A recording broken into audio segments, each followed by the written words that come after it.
Assalamualaikum warahmatullahi wabarakatuh. Tes dulu, suaranya kedengaran nggak, Ustaz? Teman-teman semuanya. Waalaikumsalam warahmatullahi wabarakatuh. Kedengaran nggak bagus? Bagus, udah, sip. Hmm. Suara kami ada berisik-berisiknya nggak, Ustaz? Nggak ada, nggak ada. Nggak ada ya? Nggak ada. Ini, oke langsung mulai aja atau gimana nih kita, Ustaz? Ya, tergantung Masya Allah. Mas. Ini kayaknya orangnya masih 8 peserta. Yuk, ajak teman-temannya Iya. yuk. Insya Allah. Mungkin kita mulai aja dulu, Ustaz ya.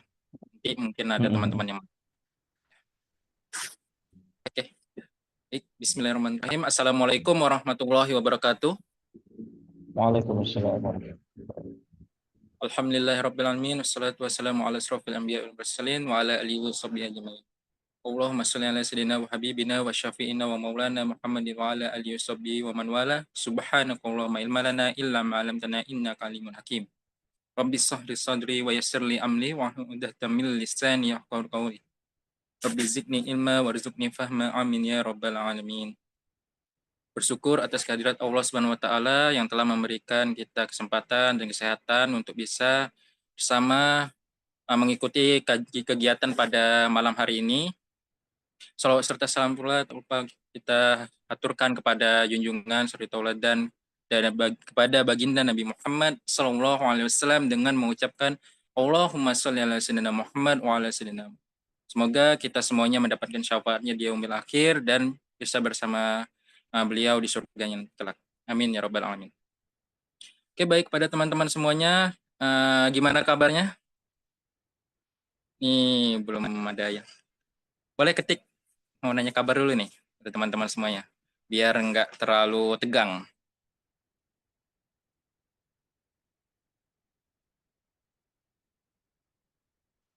Ini nih. Masya Allah. Alhamdulillah baik, alhamdulillah, masya Allah. Alhamdulillah. Oke, pada teman-teman semuanya terima kasih banyak ya telah menyempatkan waktunya pada malam hari ini untuk mengikuti agenda kita, yaitu ini agenda kita ini tentang sejarah ya. Yang alhamdulillah ini termasuk ke episode ketiga. Nah, malam hari ini kita akan membahas tentang sejarah.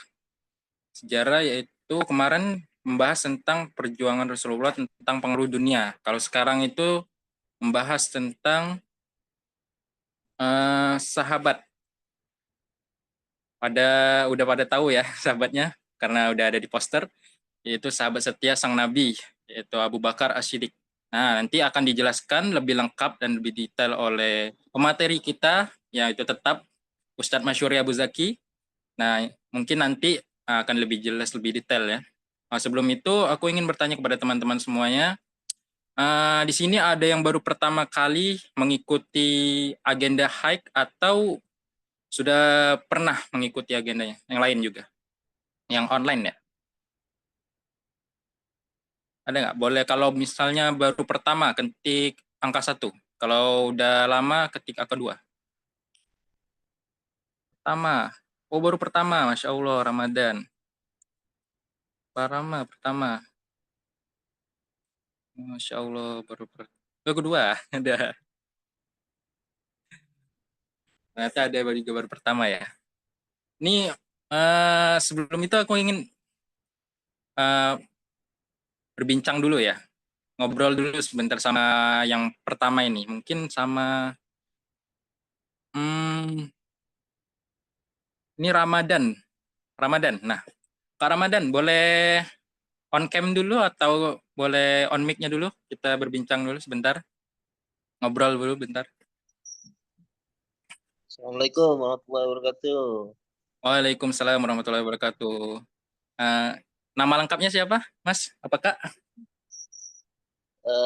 Erik Okta Subadra. Kebetulan Ramadan nama anak yang di pondok. Jadi kalau ikut Zoom pondok itu harus nama anak gitu kan. Jadi belum sempat diganti. Nama lengkapnya? Erik Okta Subadra.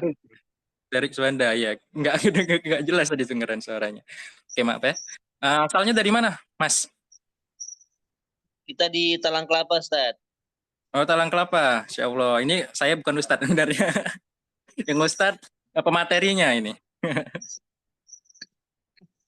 Oke, sebelumnya ingin baru pertama ya mengikuti kegiatan hike ini ya. Betul. Betul. Oke, kalau boleh tahu motivasinya untuk mengikuti kegiatan pada malam hari ini itu apa ya, Mas? Kebetulan Atau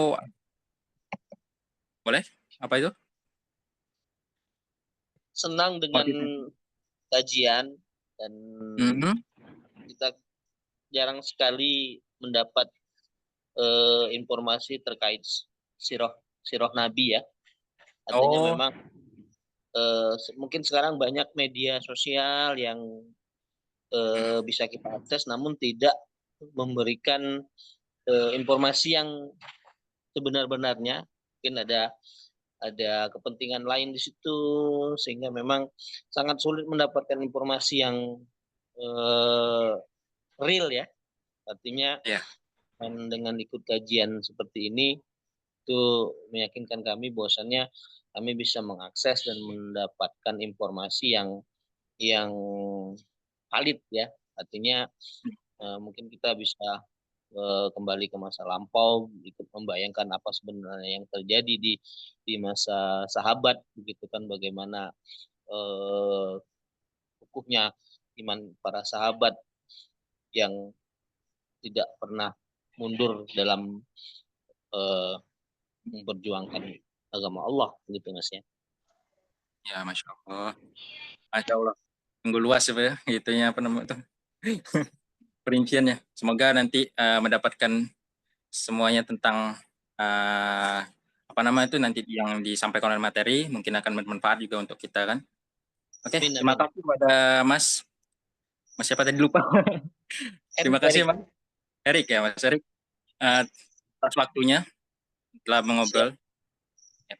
Oke, sebelumnya aku ingin nyampaikan kepada teman-teman semuanya bahwasannya Hike Indonesia ini bukan hanya mengadakan agenda tentang sejarah saja ya, tapi banyak agenda lainnya seperti pranika, sharing session, dan agenda-agenda lainnya yang mungkin nanti dikasih oleh adminnya, diinfokan oleh adminnya atau lewat poster atau sebagainya. Dan mungkin kepada teman-teman juga yang pengen menonton video ulangnya nanti bisa dicek di YouTube-nya Hike Indonesia. Itu banyak juga video-video sebelumnya tentang kajian-kajian yang lain ya. Oke, kepada teman-teman semuanya, mungkinan aku ingin mengonfirmasi juga apabila bisa on cam, kami persilakan. Apa kalau misalnya tidak memungkinkan untuk on cam nggak apa-apa. Dan juga dijaga aurat ya, apabila on cam ya. Oke, ini kita sapa dulu pemateri kita karena dari tadi kita ngobrol aja. Assalamualaikum, Set. Assalamualaikum, Ustadz. Waalaikumsalam warahmatullahi wabarakatuh. Insya Allah. Ustadz, ini apakah sudah siap untuk menyampaikan materi pada malam hari ini berkaitan tentang sahabat baginda Rasulullah SAW? Apakah sudah siap? Belum nih. Belum. Jadi grogi nih. Grogi ya. Eh, Aduh. Oke, Ya, ya, ini silakan. belum datang atau gimana nih? Ya, silakan dibuka. Ya, oke. Kami buka dulu ya, Ustadz. Oke, insya Allah Ustadznya udah siap nih untuk menyampaikan materi pada malam hari ini. Kepada teman-teman semuanya, saya ingin mengingatkan untuk persiapkan catatannya dan juga jangan lupa apabila ada ingin dipertanyakan nanti disiapkan untuk di akhir ya. Kepada teman-teman semuanya, marilah kita buka acara kita pada malam hari ini dengan mengucapkan basmalah. Bismillahirrahmanirrahim. Oke. Oke, baik kepada Ustadz Masyuri Bezaki untuk menyampaikan materi pada malam ini. Waktu dan tempat kami persilakan. Bismillahirrahmanirrahim. Assalamualaikum warahmatullahi wabarakatuh. Waalaikumsalam warahmatullahi wabarakatuh. Innal hamdalillah nahmaduhu wa nasta'inuhu wa nastaghfiruh wa na'udzu billahi min shururi anfusina wa min sayyiati a'malina. May yahdihillahu fala mudilla lahu wa may yudlil fala hadiya lahu. Asyhadu an la ilaha illallah wahdahu la syarika lah wa asyhadu anna Muhammadan abduhu wa rasuluhu alladzi la nabiyya ba'dah. Qala Allah Ta'ala fil kitabihil karim, a'udzu billahi minasyaitonir rajim. Bismillahirrahmanirrahim. Qul law kana al-bahru midada li kalimati rabbi lanafidal bahru qabla an tanfada kalimatu rabbi walau ji'na bimithlihi madada. Shadaqallahul azim. Alhamdulillah, segala puji bagi Allah Subhanahu wa taala yang terus dan tidak pernah bosan memberikan kenikmatan kepada diri kita, sehingga pada malam hari ini Allah masih mempertemukan kita kembali, masih memperjumpakan kita kembali dalam kajian sejarah ya, berkenaan dengan sirah nabawiyah, dan ini tentang sirah sahabat ya. Dan mudah-mudahan kedepannya kita masih bisa istiqomah untuk senantiasa mengikuti kajian-kajian di Haik Indonesia ini. Dan karena Haik Indonesia ini sangat luar biasa ya, menjadi sebuah wadah atau menjadi wasilah bagaimana anak-anak muda, bagaimana juga para pembelajar dan penuntut ilmu itu senantiasa haus akan ilmu, seperti apa yang disampaikan oleh Pak Erik barusan, bagaimana kita itu seharusnya sebagai seorang muslim itu yang terpenting itu bukan harta, walaupun harta juga penting, tapi bukan paling prioritas. Keluarga juga bukan prioritas, tetapi yang paling prioritas itu adalah bagaimana seharusnya sikap kita sebagai seorang muslim itu adalah haus atau terus-menerus ingin menimba ilmu gitu. Apalagi terkhusus berkenaan dengan ilmu-ilmu agama. Salam kita panjatkan kepada junjungan kita Nabi Muhammad SAW, serta para keluarga, para sahabat, dan para pengikutnya yang senantiasa itba kepada beliau ila akhiril hayah nanti. Mudah-mudahan termasuk kita ada di dalamnya. Kalau terakhir kita kajian di Zoom ini, kita membahas tentang manusia paling mulia, yaitu Nabi Muhammad SAW. Kemarin kita sudah sampai 2 season ya, 2 part 1 dan part 2. Dan alhamdulillah kemarin sudah selesai membahas manusia paling mulia. Walaupun kalau kita membahas beliau, membahas Nabi Muhammad SAW itu sampai akhir zaman pun nggak akan selesai. Bagaimana seluruh dunia ya, semua orang terkhusus muslim itu membicarakan Nabi Muhammad SAW. Kebaikan-kebaikan beliau itu dibicarakan oleh semua orang. Dan pada malam hari ini kita akan membahas yaitu sahabat paling mulia. Kalau kemarin kita membahas manusia paling mulia, maka malam hari ini kita membahas sahabat paling mulia, yaitu sahabat Nabi Muhammad SAW, Abu Bakar As-Siddiq. Ya, bagaimana Abu Bakar, bagaimana Rasulullah, bagaimana sahabat yang lain, itu adalah kisah-kisah atau sebuah sebuah kisah yang itu memang dijadikan ibroh atau dijadikan contoh untuk kita sebagai seorang muslim. Bahkan Sufyan Ats-Tsauri itu mengatakan qasas atau kisah ya. Al-qasas atau kisah-kisah itu sebagai tentara-tentaranya Allah. Gitu. Bayangkan seorang ulama mengatakan, Sufyan Ats-Tsauri mengatakan bahasanya al-qasas atau kisah-kisah itu adalah tentara-tentaranya Allah. Kenapa? Karena dengan kisah-kisah itulah kita bisa mencontoh bagaimana orang-orang terdahulu itu mengatasi problem-problem yang ada di kehidupan mereka. Problem tentang apapun gitu. Dan itu memang dalam kisah-kisah itu terdapat ibrah. Seperti halnya bagaimana Rasulullah SAW itu menceritakan kisah-kisah di awal para sahabat ketika mereka memeluk Islam. Bagaimana ketika sahabat itu kekuatannya belum ada atau belum diperintahkan untuk perang, maka intimidasi yang dilakukan oleh musuh-musuh Allah, terkhusus orang-orang kafir Quraisy itu sangat luar biasa ya. bagaimana orang-orang terdahulu ketika orang-orang masuk Islam terdahulu itu mengintimidasi, menyiksa, menekan, bahkan membunuh. Dan Rasulullah ketika belum ada kekuatan, dalam artian belum ada pasukan dan belum diperintahkan perang, maka Rasulullah menceritakan kisah-kisah untuk menguatkan keimanan-keimanan para sahabat atau as-sabiqunal awalun, orang-orang yang memang orang-orang pertama kali memeluk Islam. Maka dibacakan kisah-kisah gitu.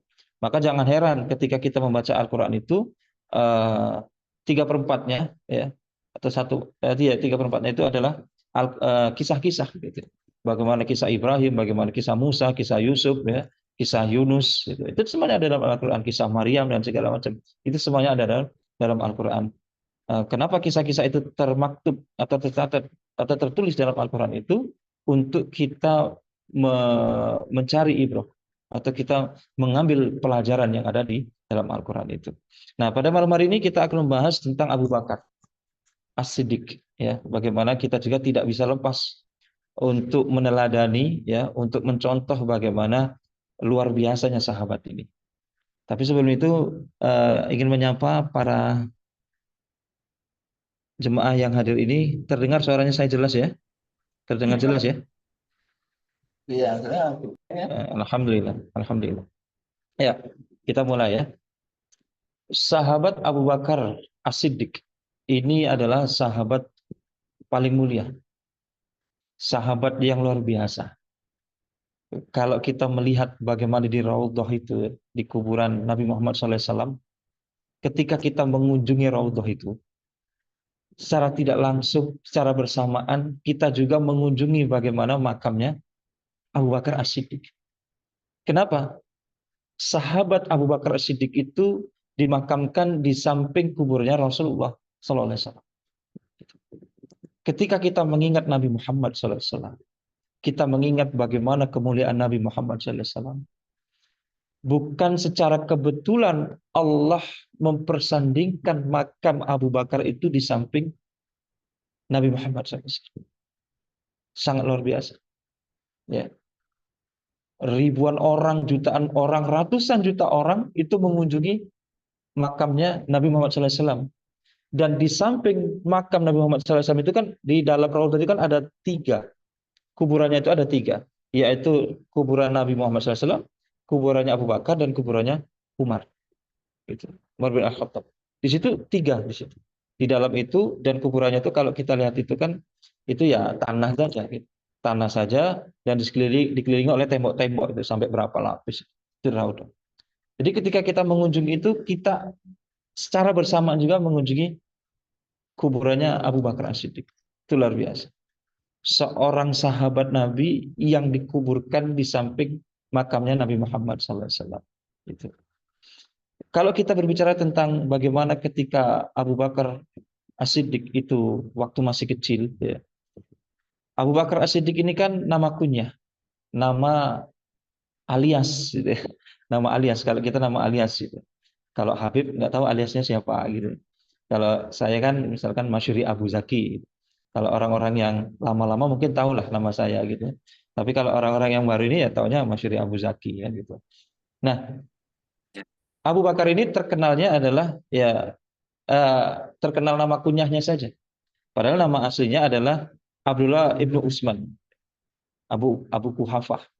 Abu Kuhafah ini adalah ayahnya.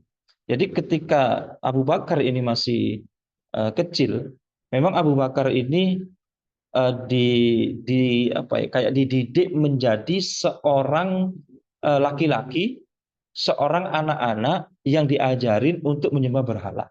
Itu.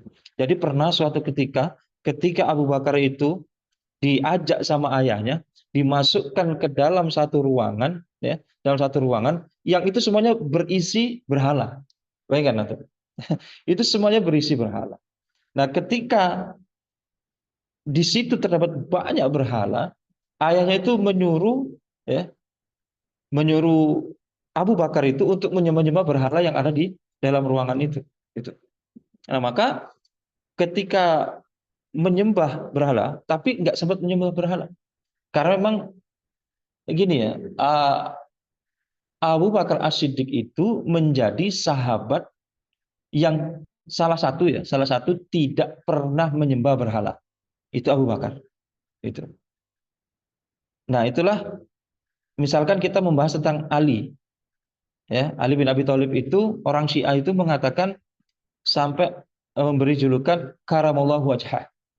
Dengan alasan apa? Dengan alasan ya bahwasanya karamallahu wajhah itu apa namanya menjadikan kemuliaan karena wajah atau mukanya itu mulia karena tidak pernah menyembah berhala. Itu orang-orang Syiah.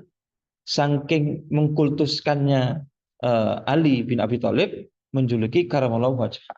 Gitu. Ketika orang Syiah mengatakan karamallahu wajhah karena tidak pernah menyembah berhala, seharusnya Abu Bakar juga mendapat julukan seperti itu. Tapi justru Abu Bakar tidak mendapat julukan itu oleh orang-orang Syiah. Kenapa? Justru malah dilaknat kan oleh orang-orang Syiah. Gitu. Harusnya kalau alasannya itu tidak menyembah berhala, ya Abu Bakar juga tidak pernah menyembah berhala. Kenapa Abu Bakar tidak dikatakan karamallahu wajhah? Gitu. Dan ini memang saking pengkultusannya terhadap Ali bin Abi Thalib. Karena memang orang-orang Syiah itu kan sangat luar biasa ya kebencian terhadap terhadap para sahabat yang lain, gitu. Para sahabat yang lain, terkhusus Umar, Abu Bakar, gitu. Itu sangat luar biasa. Bahkan kalau orang Syiah itu mengatakan ada Syiah Syiah apa ya Jabilah apa kalau nggak salah itu sampai mengatakan malaikat Jibril itu salah alamat untuk menurunkan wahyu gitu. Seharusnya turun kepada Ali, malah turunnya kepada Rasulullah SAW.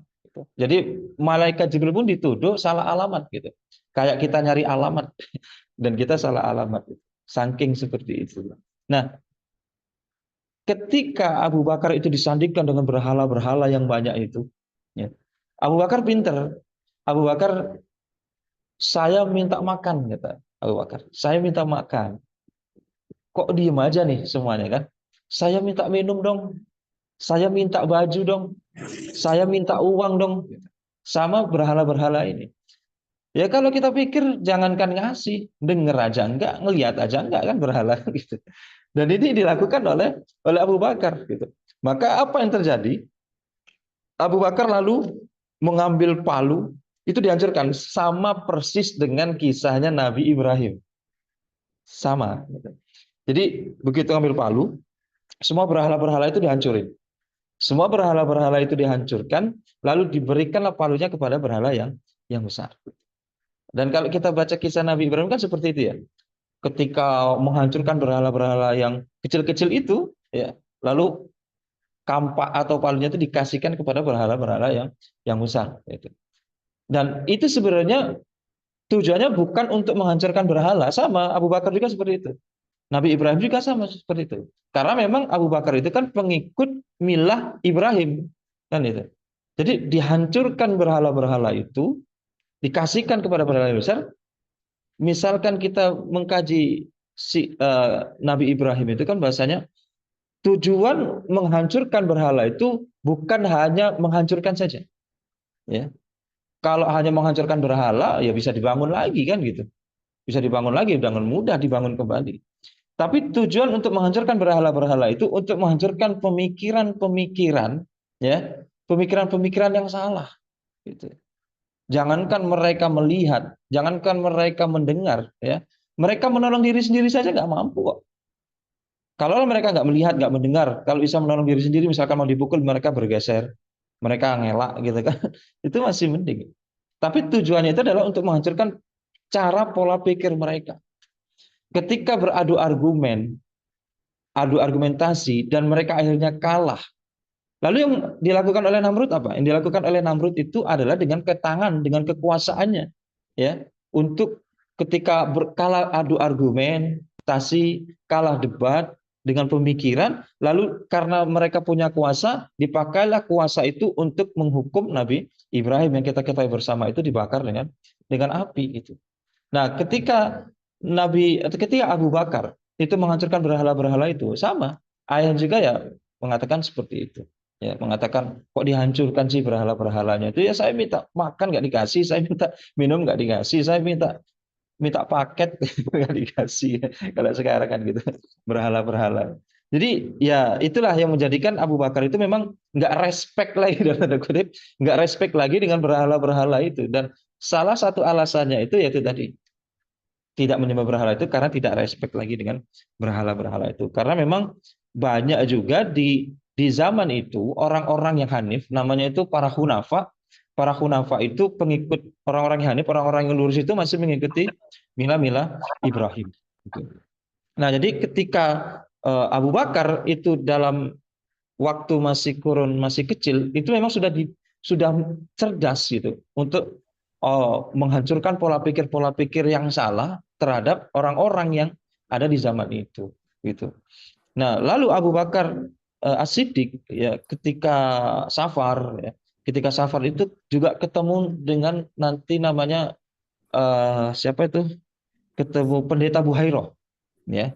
Kalau kita baca Sirah Nabawiyah kan itu ketika Rasul masih kecil ya. Rasul masih kecil itu kan ketemu Pendeta Buhairah ya. Ketemu Pendeta Buhairah lalu disampaikan kepada kepada pamannya ya, Abu Thalib bahwasanya itu ponakanmu itu adalah seorang nabi dan segala macamnya. Jadi diramalkanlah ya sama Pendeta Buhairah. Sama ya.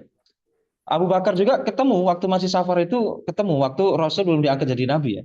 Belum diangkat jadi nabi. Pendeta Buhairah itu melihat bagaimana Abu Bakar ini penuh dengan wajah yang ikhlas, orang yang hanif, orang yang luar biasa. Lalu Pendeta Buhairah itu mengatakan, nanti kamu itu akan jadi pengikutnya seorang nabi, pengikut nabi, dan nanti kamu akan menjadi wazirnya. Wazir itu sekelas pembantu lah ya, sekelas menteri kalau bahasa sekarang itu. Nanti kamu akan menjadi wazirnya dan nanti kamu akan menjadi pemimpin setelahnya gitu. Dan itu tapi tidak pernah dikatakan oleh orang lain karena waktu itu kan memang masih disimpan dalam hati Abu Bakar. Dalam hati Abu Bakar itu masih disimpan gitu. Dan waktu itu kan memang masih jahiliyah, masih jahiliyah itu masih disimpan dan tidak pernah diceritakan memang oleh orang-orang lain gitu. Jadi kalau kita bicara tentang kecilnya Abu Bakar itu kan memang terbatas ya informasi waktu beliau masih kecil itu terbatas. Jadi kita bahas tentang sedikit saja dan kita agak lompat gitu. Nah maka jadi ketika Abu Bakar itu masuk Islam ya, karena Abu Bakar ini kan menjadi teman Nabi sebelum Nabi Muhammad diangkat menjadi seorang Nabi dan Rasul. Gitu. Jadi memang udah berteman gitu. Jadi ketika Rasulullah itu menjadi seorang pedagang, ya, seorang pedagang kan itu seumuran ya, beda 2 tahun ya, masih tuan Nabi Muhammad gitu, sekitar 2 tahun atau berapa gitu. Jadi ketika Rasulullah menjadi seorang pedagang, ya, maka Abu Bakar ini juga berteman dengan Rasulullah SAW. Gitu. Jadi Abu Bakar itu sangat-sangat tahu betul bagaimana karakter Nabi Muhammad SAW. Ya, jadi sangat-sangat tahu benar. Dan Abu Bakar itu, ya, boleh dicatat, Abu Bakar itu menjadi sahabat dan satu-satunya sahabat yang tidak ada keraguan sedikit pun ketika diajak untuk masuk Islam oleh Rasulullah. Gitu. Kalau sahabat yang lain itu kan masih ragu ya, apalagi misalkan kita membahas Umar gitu kan, bahkan mau membunuh Rasul kan.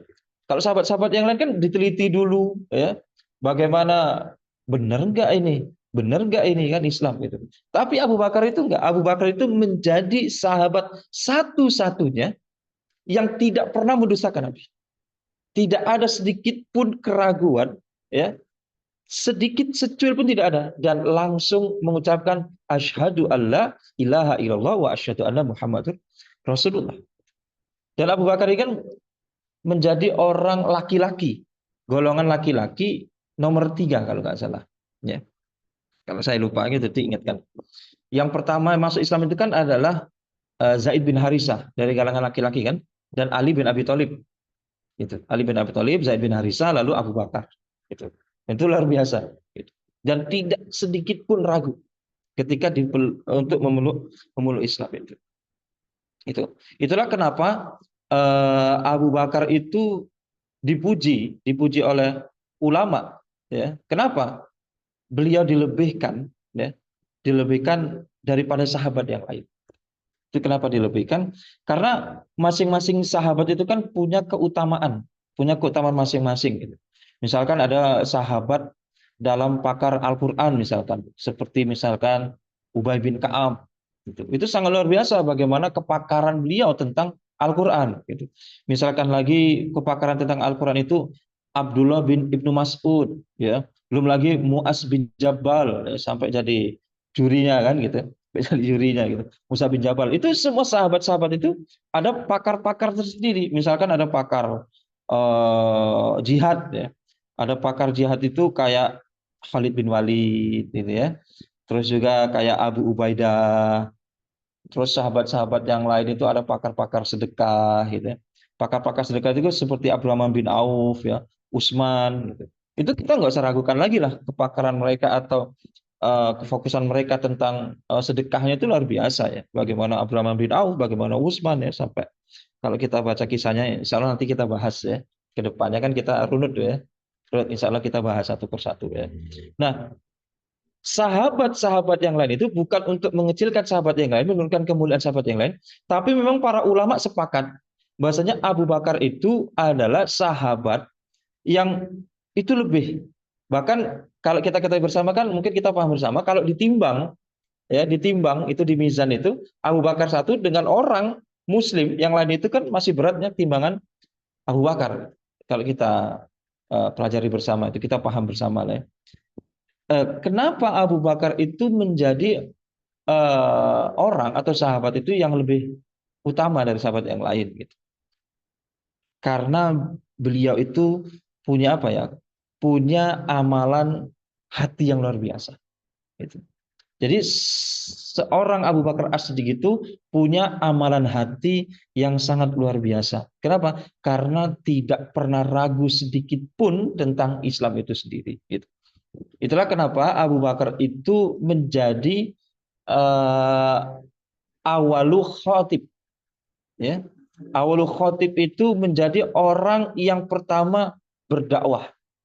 Ya. Orang yang pertama mendakwakan Islam itu adalah Abu Bakar As-Siddiq.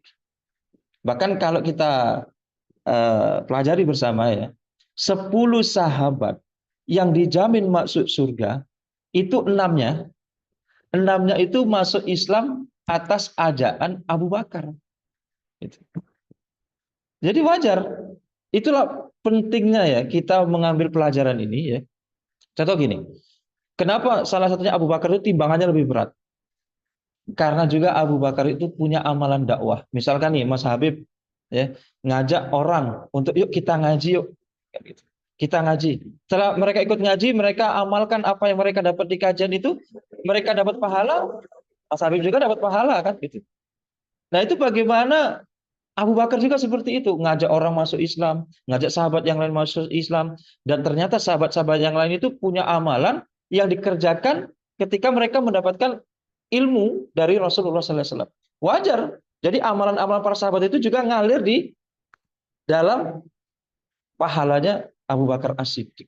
Itu luar biasa. Nah, orang yang dijamin masuk surga itu enamnya itu lewat Abu Bakar As-Siddiq. Misalkan contoh ya, contoh yang diajak masuk Islam itu adalah Zubair bin Awam. Itu masuk melalui Abu Bakar As-Siddiq. Lalu juga Utsman ya, Utsman bin Affan. Baik kan? Utsman bin Affan itu masuk Islam atas ajaan Abu Bakar As-Siddiq. Gitu. Bahkan menarik ya bagaimana Utsman berdiskusi dengan Abu Bakar gitu kan. Ya kalau kita ngajak orang itu kan penuh rayuan ya. Penuh rayuan. Jadi sama Abu Bakar juga merayu gitu. Emang kenapa sih aku harus masuk Islam, harus mengikuti Muhammad? Jadi kata Utsman itu. Kenapa sih ya Abu Bakar, aku harus mengikuti Muhammad? Kata Abu Bakar, ya agama Muhammad itu memang agama yang bagus itu. Agama yang memang memuaskan akal lah kalau kata kita kan. Dan bertuhankan yang esa. Dan kenapa saya mengajak kamu untuk masuk Islam itu? Karena aku itu temanmu. Aku itu sahabatmu. Dan selayaknya teman dan sahabat, Aku pengen sama-sama kita melakukan kebaikan dan sama-sama kita memasuki surganya Allah Subhanahu wa taala. Gitu. Ya kalau orang udah kena ilmu kayak itu ya, kata-kata kayak itu ya langsung luluh lah kan gitu kan. Luluh lah. Ya aku tuh sayang sama kamu, kamu tuh kan temanku, kamu tuh kan sahabatku gitu. Jadi ayolah ikut gitu. Jadi memang ada seninya ya, seni untuk merayu orang, ngajak orang untuk diajak kajian. Ya. Jadi kalau teman-teman di sini ya kayak agak kesusahan gitu ya udah terus istiqomah ngajak mereka dengan rayuan-rayuan gombal. Kalau rayuan gombal bukan dipakai untuk ngerayu cewek gitu, cowok. Tapi rayuan gombal itu dipakai untuk ngajak teman kalian untuk ikut kajian gitu. Nggak apa-apa pakai rayuan gombal. Toh mereka juga ketika masuk dalam kajian kan mereka juga nanti punya pemikiran sendiri, punya pendapat sendiri tentang kajian tersebut. Kalau mereka klik, mereka menganggap itu bagus, mereka pasti akan ikut. Jadi gitu ya. Nggak apa-apa rayuan gombal dipakai, tapi untuk apa? Untuk ngajak teman ngaji. Nggak masalah. Jadi bisa diambil contohnya gitu ya. Ibrohnya di situ. Lalu juga misalkan Abu Ubaidah, gitu. Lalu juga Abu Arkom, ya Abu Arkom yang rumahnya itu nanti di kemudian hari itu dijadikan markas ya, jadikan markasnya para sahabat dan Rasulullah dalam membina para sahabat. Ya itu luar biasa. Gitu. Jadi memang Abu Bakar ini menjadi awalul khatib, orang yang pertama mendakwakan Islam. Jadi ketika timbangan itu ditimbang, wajar kalau timbangan Abu Bakar itu lebih berat. Dan Abu Bakar ini radhiyallahu an menjadi juga satu-satunya sahabat yang semua keluarganya itu masuk Islam. Kan? Kalau sahabat yang lain itu kan mungkin cuma beliaunya, mungkin ya istrinya gitu. Tapi kalau Abu Bakar itu enggak, semua keluarganya itu masuk Islam. Di luar nanti duluan atau belakangan nanti masuk Islam ya. Tapi semua keluarganya itu masuk Islam gitu. Keluarganya masuk Islam. Gitu. Nanti memang ada pro dan kontra tentang istri yang pertama. Nanti kita bahas. Pro dan kontra tentang istri yang pertama itu apakah memang masih kafir atau sudah masuk Islam. Tapi ulama mencatat Abu Bakar itu menjadi sahabat yang satu-satunya semua keluarganya itu masuk Islam. Bapaknya itu nanti masuk Islam walaupun nanti masuk Islamnya itu setelah Fatu Mekah ya. Setelah Fatu Mekah di tangan Rasulullah SAW di apa di ini suara apa ya Pak Fisik?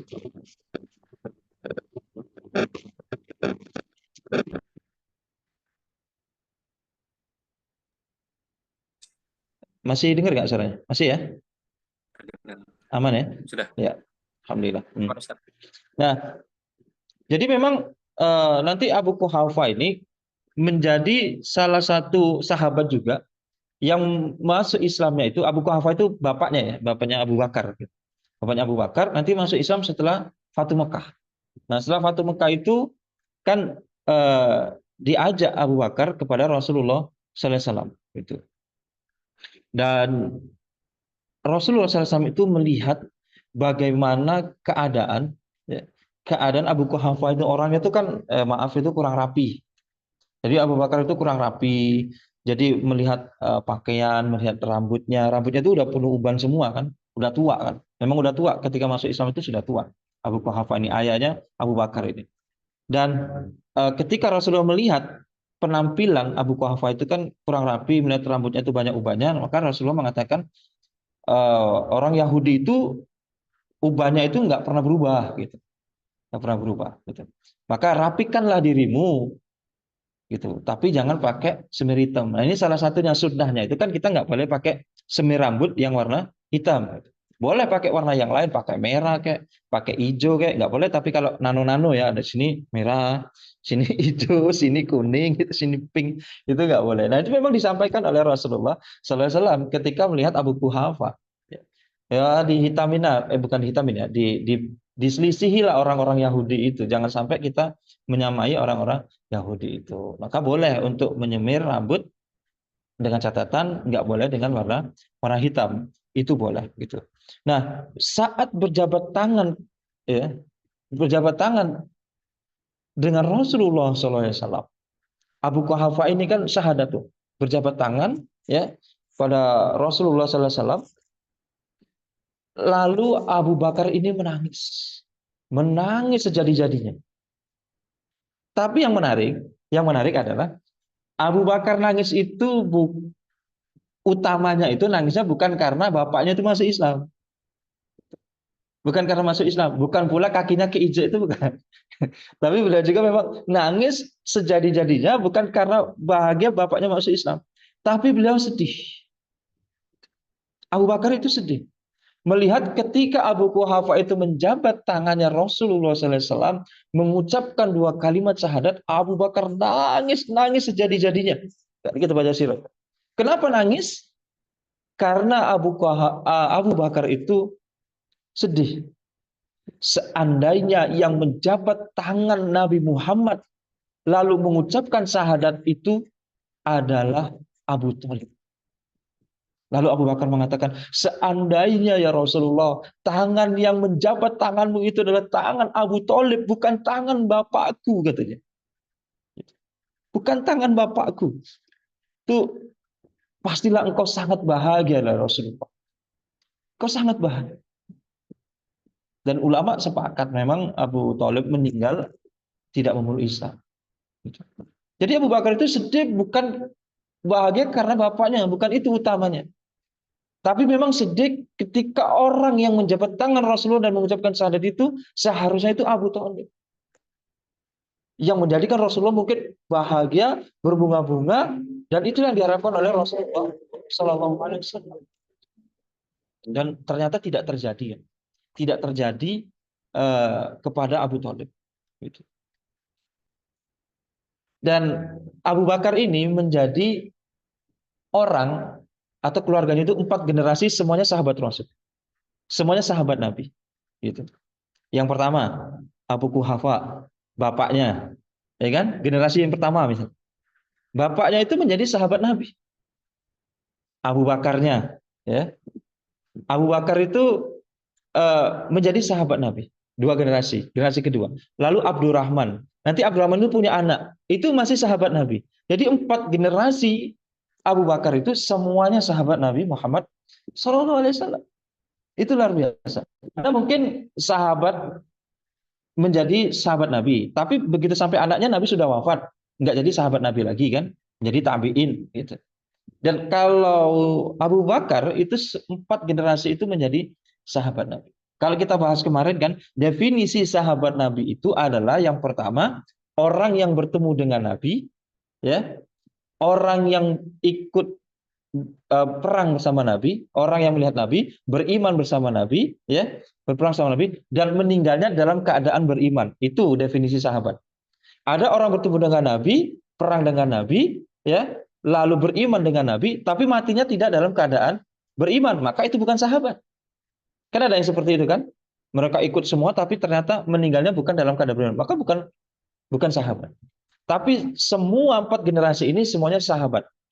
4 generasi Abu Bakar ini semuanya sahabat. Karena meninggalnya nanti dalam keadaan beriman kepada Allah dan Rasul. Tetap beriman.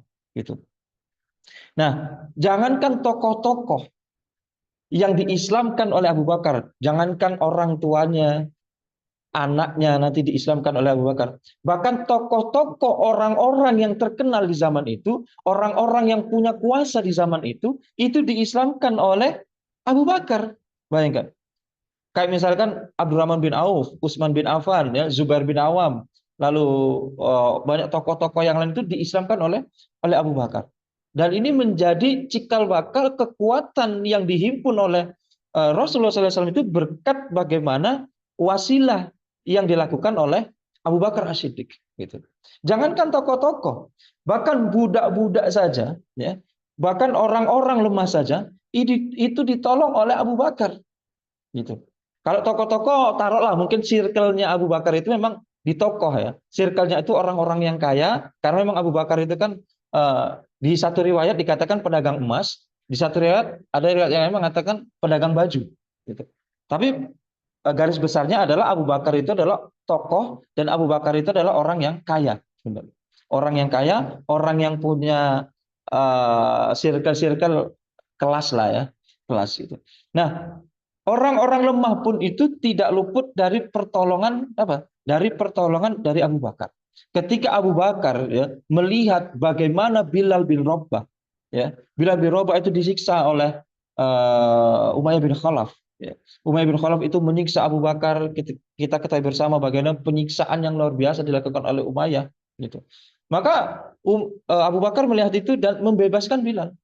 Tapi sebelum itu Umayyah kan ditanyain oleh Abu Bakar, kenapa engkau lakukan itu kepada Bilal ya Umayyah? Ini gara-gara kalian merusak pikiran budak itu. Merusak pikiran orang-orang ini, itu kalian itu. Gitu. Kan Bilal itu dia kata ahad, ahad, ahad. Tetap kekeh memegang keimanan walaupun sudah disiksa sedemikian rupa. Nah, Abu Bakar itu melihat kejadian itu dan dibebaskan Bilal itu, dibelinya Bilal itu untuk dibebaskan kepada Umayyah itu, dibebaskan. Dan tahu nggak? Ternyata Bilal ditebus oleh Abu Bakar itu kalau beli budak-budak yang biasa saja, itu bisa beli beberapa budak, saking mahalnya. Untuk apa? Untuk membebaskan Bilal. Bilal bin Rabah. Itu memang dibebaskan oleh Abu Bakar. Belum lagi budak-budak yang lain, itu dibebaskan juga oleh Abu Bakar. Saking teguhnya Bilal memegang keimanan itu, maka Abu Bakar itu ya pengenlah membebaskan itu. Itu. Kalau sahabat yang lain kan memang ada yang mungkin mereka nggak kuat, mereka tumbang ya. Bagaimana apa namanya ketika Ammar bin Yasir itu melihat ayahnya ya Yasir dan ibunya yaitu Sumayyah itu disiksakan sampai mengeluarkan kata-kata ya ya saya inilah katanya memuja-muja gitu. Memang disiksa kan katanya kamu boleh kamu tidak akan saya siksa tapi dengan catatan menghina Muhammad dan memuji Tuhan-Tuhan kami. Dan itu dilakukan memang oleh Ammar bin Yasir. Dan turunlah ayat itu untuk ya ketika kita berkata kufur mulutnya saja tetapi hati kita itu tetap beriman maka itu boleh dengan paksaan seperti itu. Dan Rasulullah kan memang menyaksikan itu. Menyaksikan itu. Dan lalu memang ayat turun pada waktu itu. Dan memang banyak budak-budak yang dimerdekakan gitu. Sampai bapaknya itu waktu itu kan memang masih kafir ya. Karena saya tadi bahas bapaknya itu masuk Islam ketika Fatu Mekah. Ya, Fatu Mekah. Nah, ketika Abu Bakar itu membebaskan banyak-banyak budak, bapaknya itu ngira untuk apa lah Abu Bakar ini beli budak banyak-banyak. Karena memang di zaman itu kalau kita beli budak, itu kan tujuannya itu mungkin untuk dipekerjakan di rumah, untuk dipekerjakan di kebun, mungkin untuk ngangkat-ngangkat, untuk bantu-bantu gitu. Dan yang banyak dibeli oleh Abu Bakar itu budak-budaknya budak-budak lemah. Gitu. Kok beli budak-budak yang kayak ini gitu kan? Untuk apa gitu loh. Maka dijawab oleh Abu Bakar itu saya hanya mengharap wajahnya Allah Subhanahu wa taala gitu. Wala saufa yarudha dan Allah itu ridho gitu loh. Itu kan. Jadi sangat luar biasa bagaimana sahabat Abu Bakar ini ketika para budak itu disiksa gitu. Bahkan jangankan para budak disiksa, bahkan beliau pun kan disiksa.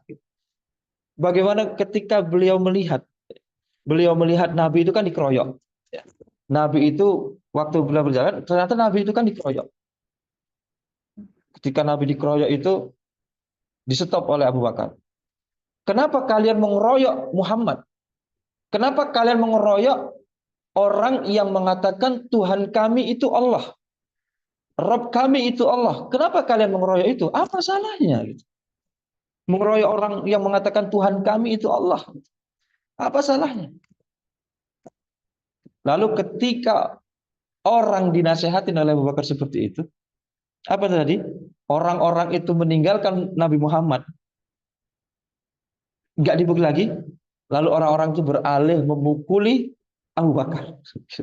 Jadi Abu Bakar itu dipukuli sampai, ya mungkin kalau kabilahnya itu Bani Taim, ya, kabilahnya itu kan Bani Taim, itu nggak menolong Abu Bakar, mungkin mati sudah. Selesai udah. Sampai beliau itu kan udah pingsan koma gitu, 3 hari. Koma 3 hari, itu ya hampir sekarat lah gitu. Dan itu dikeroyok memang habis-habisan. Bahkan kabilah Taim itu kan walaupun mereka kalau jiwa kesukuan di zaman itu kan sangat kuat ya. Walaupun mereka mungkin masih kafir, Abu Bakar itu Islam, tapi selama itu sukunya sama, ya mereka tetap membela. Gitu. Jadi kata kabilah Taim, jingok lah ya, kage, aman sampai Abu Bakar mati kita perang. Sampai segitu. Kalau sampai Abu Bakar itu mati, kita perang. Gitu. Tapi ternyata kan memang Abu Bakar nggak mati. Gitu. Sampai ditolongin, sampai koma ya, 3 hari dan nggak bangun-bangun, sampai ibunya tuh udah ke gelisah, ya, udah sangat gelisah. Dan ketika bangun yang ditanyain adalah Rasulullah, bagaimana keadaan Rasulullah, bagaimana keadaan Nabi Muhammad, bagaimana Muhammad keadaannya. Itu terus ditanyain, nggak mau makan, nggak mau minum, nggak mau ngapa-ngapain. Itu terus yang ditanyain oleh Abu Bakar kepada ibunya. Maka ibunya itu ya sedikit kesel lah ya, sedikit kesel ini ya anak ini kenapa sih nggak mau makan, nggak mau ngapa-ngapain gitu kan. Maka akhirnya sama ibunya sama budak-budak yang membantu itu disampaikan dan diantarkan kepada Rasulullah bahasanya ya Muhammad itu nggak apa-apa gitu. Muhammad itu baik-baik saja, nggak ada apa-apa. Barulah Abu Bakar itu akhirnya mau makan gitu, mau minum obat gitu. Dan kayak jadi hidup lagi gitu. Karena saking cintanya terhadap Nabi Muhammad SAW. Dan ini menarik. Ini menjadi wasilah ketika ibunya mengantarkan Abu Bakar ke hadapan Rasulullah SAW. Diperkenalkanlah ibunya Abu Bakar. Ini adalah Muhammad. Ini adalah Rasulullah. Ini adalah nabinya Nabi Allah. Gitu. Maka ketika ibunya itu menghadap di hadapan Rasulullah SAW, maka ibunya itu di detik itu juga masuk Islam. Ibunya Abu Bakar itu langsung masuk Islam. Karena wasilah Abu Bakar itu dipukulin. Berarti dipukulin itu bukan sesuatu yang buruk juga kan kepada Abu Bakar. Karena wasilah itulah akhirnya ibunya itu masuk Islam. Dan itu luar biasa. Gitu. Dan ketika beliau masuk Islam, ya, ketika beliau itu udah menyaksikan bagaimana sahabat-sahabat itu diintimidasi, disiksa, ya, ditekan oleh orang-orang kafir Quraisy. Ya karena Abu Bakar ini adalah orang biasa juga kan, dipukulin itu. Karena orang biasa juga akhirnya kan udahlah pengen hijrah lah. Jadi satu saat Abu Bakar itu pengen hijrah gitu. Udah bawa persiapan, udah bawa di onta itu udah penuh makanan, udah penuh persiapan. Tetapi begitu di tengah jalan, ya, itu ketemu yang namanya Ibnu Dihinna. Ya, Ibnu Dihinna itu seorang pembesar Quraisy, orang kafir tapi baik gitu. Tapi baik, Ibnu Dihinna itu baik. Ditanyain sama Ibnu Dihinna, Abu Bakar, nak kemana?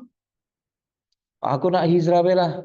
Aku nak hijrah di tempat yang tak katik ganggu ketika aku beribadah sama Tuhanku. Gitu.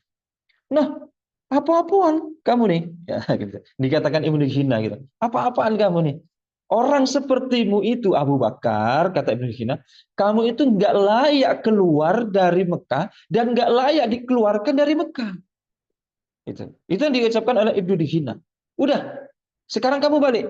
Mulai detik ini, kata Ibnu Sina, aku yang akan jamin keselamatanmu. Gitu. Aku yang akan jamin keselamatanmu, kata Ibnu Sina. Maka ketika udah dijamin oleh Ibnu Sina, maka baliklah Abu Bakar itu ke Mekah. Setelah balik ke Mekah, karena udah ngerasa ada yang lindungin, maka Abu Bakar ini membuat musolah kecil-kecilan di depan rumah, gitu, kecil-kecilan. Dan Abu Bakar ini ya seorang sahabat yang kalau memimpin sholat atau lagi sholat itu lebih besar lah nangisnya daripada bacaan Qur'annya. Itu Abu Bakar. Itu lebih besar lah suara nangisnya. Dan ini menarik perhatian perempuan-perempuan dan anak-anak kafir Quraisy pada waktu itu. Jadi kalau pas lagi sholat itu nangis. Itu kan menarik perhatian kan. Dan orang-orang kafir Quraisy ini mereka khawatir kalau sampai Abu Bakar ini menarik perhatian dan orang-orang itu terpancing, apalagi ibu-ibu kan, ibu-ibu itu lebih mudah untuk diajak gitu untuk masuk Islam gitu kan. Dan maka akhirnya ditegurlah si Ibnu Dihinna itu. Kata Ibnu Dihinna, Abu Bakar, aku itu udah diomongi sama orang-orang Quraisy. Ya kalau sholat itu ya jangan di depan situ loh, jangan sholat di depan situ yang memancing ya orang-orang untuk melihat kamu gitu. Oh gitu, kata Abu Bakar. Iya, nggak usah. Oh siap. Ternyata Abu Bakar sholatnya di dalam rumah. Ya, sholat di dalam rumah sampai 7 hari lah gitu. Nggak tahan, keluar lagi dia. Sholatnya di luar lagi, nangis lagi. Sholatnya nangis lagi, dan itu memancing juga, memancing perhatian lagi untuk anak-anak dan perempuan-perempuan itu. Ditegur lagi sama orang-orang Quraisy. Ibnu dihinanya, karena yang orang-orang kafir Quraisy kan nggak bisa ngapa-ngapain ya kepada Abu Bakar karena dalam perlindungan Ibnu dihina. Maka akhirnya Ibnu dihina menegur lagi. Ya Abu Bakar, janganlah kamu sholat di depan untuk justru malah memancing orang-orang atau perempuan-perempuan dan anak-anak itu. Ya udah, kalau memang aku nggak boleh sholat di depan rumah, gitu. Ya udah, aku lepaskan perlindunganku terhadap itu. Nggak usah lagi kamu melindungi aku, nggak apa-apa. Loh nanti kalau misalkan perlindunganku lepas terhadapmu itu, siapa yang akan melindungimu? Kata Abu Bakar. Yang melindungiku adalah Allah Subhanahu wa taala. Allah Tuhanku yang akan melindungi. Maka mulai detik itu Ibnu dihina itu melepas perlindungan dari kepada Abu Bakar. Dia nggak melindungi Abu Bakar lagi. Itulah kenapa ketika saking banyaknya gangguan sampai Abu Bakar pun diganggu terus menerus, sahabat-sahabat yang lain itu juga eh, diganggu itu. Kan dia pengen hijrah sampai ketemu Ibnu dihina. Itulah sahabat-sahabat yang lain juga itu akhirnya diprioritaskan atau disuruh oleh Rasulullah SAW itu untuk berhijrah kan, untuk berhijrah gitu, sampai disuruh hijrah ke kerajaan Najasyi itu ya, ke Habasyah gitu. Maka kalian silakanlah berhijrah. Tapi terkhusus untuk Abu Bakar itu Rasulullah kayak jangan dulu lah gitu. Abu Bakar itu nggak boleh dulu untuk hijrah bersama sahabat-sahabat yang lain. Ketika sahabat-sahabat yang lain disuruh hijrah ke Habasyah, yang kata Rasulullah, silakan kalian hijrah ke negeri Habasyah, yang di mana di sana ada Malikul Adil. Malikul Adil itu raja yang adil, yang di mana kalian nanti dapat perlindungan dari raja tersebut. Raja tersebut membebaskan kalian untuk beribadah. Kalau Abu Bakar dipending dulu, jangan dulu gitu. Karena memang Abu Bakar itu nanti akan dipersiapkan oleh Rasulullah SAW itu untuk menemani Rasulullah SAW. Itu barulah ketika wahyu turun, ya, diperbolehkan untuk hijrah. Rasulullah siang-siang hari, yang mana di Arab itu kan kalau siang hari itu kan panasnya luar biasa ya. Panasnya itu nggak umum, panasnya itu luar biasa. Nah Rasulullah itu siang-siang hari, kalau kita kan habis zuhur juga kan males ya siang-siang keluar gitu. Nah Rasulullah itu orang Arab itu gitu, kalau siang hari itu nggak mau keluar. Nah saking urgent dan pentingnya kabar ini, maka Rasulullah itu siang-siang hari habis zuhur itu datang ke rumahnya Abu Bakar gitu untuk mengajak hijrah. Itu diajakin hijrah oleh Rasulullah SAW. Ya Abu Bakar, kita sudah diperbolehkan untuk hijrah dan engkaulah yang akan menemaniku. Benar ya Rasul kan? Benar ya Rasulullah. Aku berhijrah denganmu ya Rasulullah kan? Aku menjadi teman hijrahmu ya Rasulullah. Maka Abu Bakar seketika itu menangis, menangis sejadi-jadinya, nangis bahagia. Dan saat itu Aisyah yang masih kecil itu melihat bagaimana Abu Bakar itu nangis, belum pernah melihat seperti itu. Abu Bakar itu nangis karena saking bahagianya untuk menemani Rasulullah itu hijrah dari Mekah ke Madinah. Dan Abu Bakar itu lalu menyiapkan semua persiapan. Semua persiapan apapun itu dipersiapkan oleh Abu Bakar. Gitu. Bahkan sampai anak-anaknya itu pun dipersiapkan untuk hijrah Rasul dan Abu Bakar. Gitu. Misalkannya, misal anaknya Asma binti Abu Bakar itu kan dipersiapkan untuk mengantar makanan ya. Mengantar makanan ketika Rasulullah itu di Gua Sur, ya. Di Gua Sur. Itu memang itulah kenapa Asma binti Abu Bakar itu terkenal wanita yang memiliki 2 kendi. Karena memang pada waktu itu kan masih hamil ya, masih hamil, dan satunya itu bawa makanan. Kalau di riwayat yang lain mengatakan 2 selendang. Ya, 2 selendang karena selendangnya itu dibelah untuk memikul makanan, mengantarkan ketika Rasulullah dan Abu Bakar itu hijrah dari Mekah ke Madinah itu. Dan memang dipersiapkan. Misalkan Abdullah, Abdullah itu menjadi informan Rasulullah SAW. Gitu. Jadi selama 3 hari itu Abdullah itu terus menerus, Abdullah bin Abu Bakar itu terus menerus untuk menjadi informan. Kabar-kabar apapun mengenai informasi itu diberitakan kepada Rasulullah SAW. Itu dipersiapkan, gitu. Sampai Ibnu Fuhairah itu menjadi seseorang yang memang dipersiapkan oleh Abu Bakar untuk bawa kambing. Saking sedetil itu loh, berarti cerdas banget kan Abu Bakar itu. Mempersiapkan hijrahnya Rasulullah dari Mekah ke Madinah itu anaknya Asma, anaknya lagi Abdullah. Bahkan Ibnu Fuhairah itu dipersiapkan untuk bawa kambing karena memang di padang pasir itu kan kalau kita jalan itu tahu tapak bekas kaki ya, kaki berjalan itu, dan itu ketahuan nanti Rasulullah ke arah mana. Tapi akhirnya diikuti dengan kambing-kambing yang ada di belakang itu. Itu. Nah, bagaimana gigihnya anak-anak Abu Bakar pun sampai seperti itu, sampai hamil pun itu sampai rela untuk mengunjungi ayahnya, mengirim makanan dan segala macam. Bagaimana di kasusnya Zainab? Zainab itu anaknya Rasulullah SAW waktu itu ketika masih hamil kan, ketika masih hamil juga kan itu takut terhadap orang-orang kafir Quraisy, diintimidasi dan akhirnya kan keguguran ya, keguguran itu menjadikan akhirnya sakit Zainab itu dan ya meninggal kan.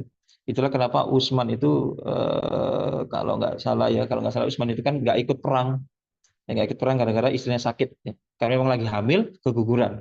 Dan Asma ini memang juga lagi hamil. Lagi hamil. Bayangkan kenapa sih Rasulullah kok capek-capek ya hijrah dari Mekah ke Madinah pakai onta, dikawal ya, oleh sahabat yang lain. Gitu. Kenapa yang awalnya itu bukan Umar? Bayangkan kalau yang awal Umar kan harusnya kan lebih keren lagi ya, dalam artian gini loh. Umar itu pas masih hijrah itu kan beliau woro-woro kan pengumuman. Besok aku nak hijrah. Kata Umar kan. Padahal dibutuhkan memang kan bodyguard harusnya kan. Bodyguard yang pemberani, yang hebat, yang kuat. Misalkan sekelas Umar. Besok aku nak hijrah.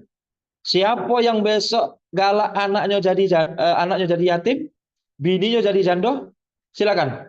Ada ngaku. Gitu. Itu Umar. Waktu pengen hijrah kan. Gitu. Kenapa Rasulullah itu justru malah nggak ngajak Umar? Yang diajaknya siapa? Yang diajaknya adalah Abu Bakar. Karena memang yang dibutuhkan itu adalah keteguhan hati yang tadi saya katakan di awal itu. Abu Bakar itu punya amalan hati yang luar biasa. Gitu. Punya amalan hati yang luar biasa. Kenapa Rasulullah itu capek-capek hijrah pakai onta, dikawal Abu Bakar? Kenapa nggak pakai buruk aja kan? Padahal kan Rasulullah hijrah kan pakai buruk dari Mekah ke Palestina itu kan cepet ya, sekejap aja sampai gitu loh. Kenapa nggak pakai buruk aja? Karena itu mengajarkan kepada kita bahwasanya yaitu proses itu perlu tawakal, ya. Tawakal lalu sebab-sebab yang dilakukan itu memang perlu dan itu memang Islami gitu. Secara syar'i memang seperti itu. Misalkan orang berdoa tapi tidak melakukan sebab-sebab yang mendatangkan tujuan doa itu ya sama juga bohong kan gitu. Sama juga bohong. Gitu. Misalkan kayak Mas Habib pengen ke Jakarta. Ya Allah aku pengen ke Jakarta, ya Allah aku pengen ke Jakarta. Tapi nggak pernah beli tiket di loket bus, nggak pernah beli tiket pesawat gitu. Ya nggak mungkin ujuk-ujuk ada awan kinton datang ya buruk gitu kan untuk ngirim ke Jakarta tidak mungkin. Maka mengajarkan kita bahwasanya mengambil sebab itu adalah perlu gitu kan. Dan itu yang dilakukan oleh Rasulullah SAW. Dan hijrahnya Rasulullah itu kan bersama Abu Bakar itu adalah hijrah paling bahaya. Hijrah paling bahaya menurut para ulama itu hijrah paling bahaya itulah hijrahnya Rasulullah SAW. Karena memang kalau kita pelajari ya, nabi-nabi terdahulu itu kan hijrah. Nabi Yusuf itu hijrah. Nabi Ibrahim itu hijrah. Nabi Musa itu hijrah. Semua nabi-nabi itu rata-rata juga berhijrah. Tapi terkhusus hijrahnya Rasulullah SAW itu hijrah paling bahaya. Hijrah paling bahaya. Kenapa paling bahaya? Ketika Rasulullah pengen hijrah itu kan memang ancamannya itu kan dibunuh. dikejar-kejar gitu, dikejar-kejar.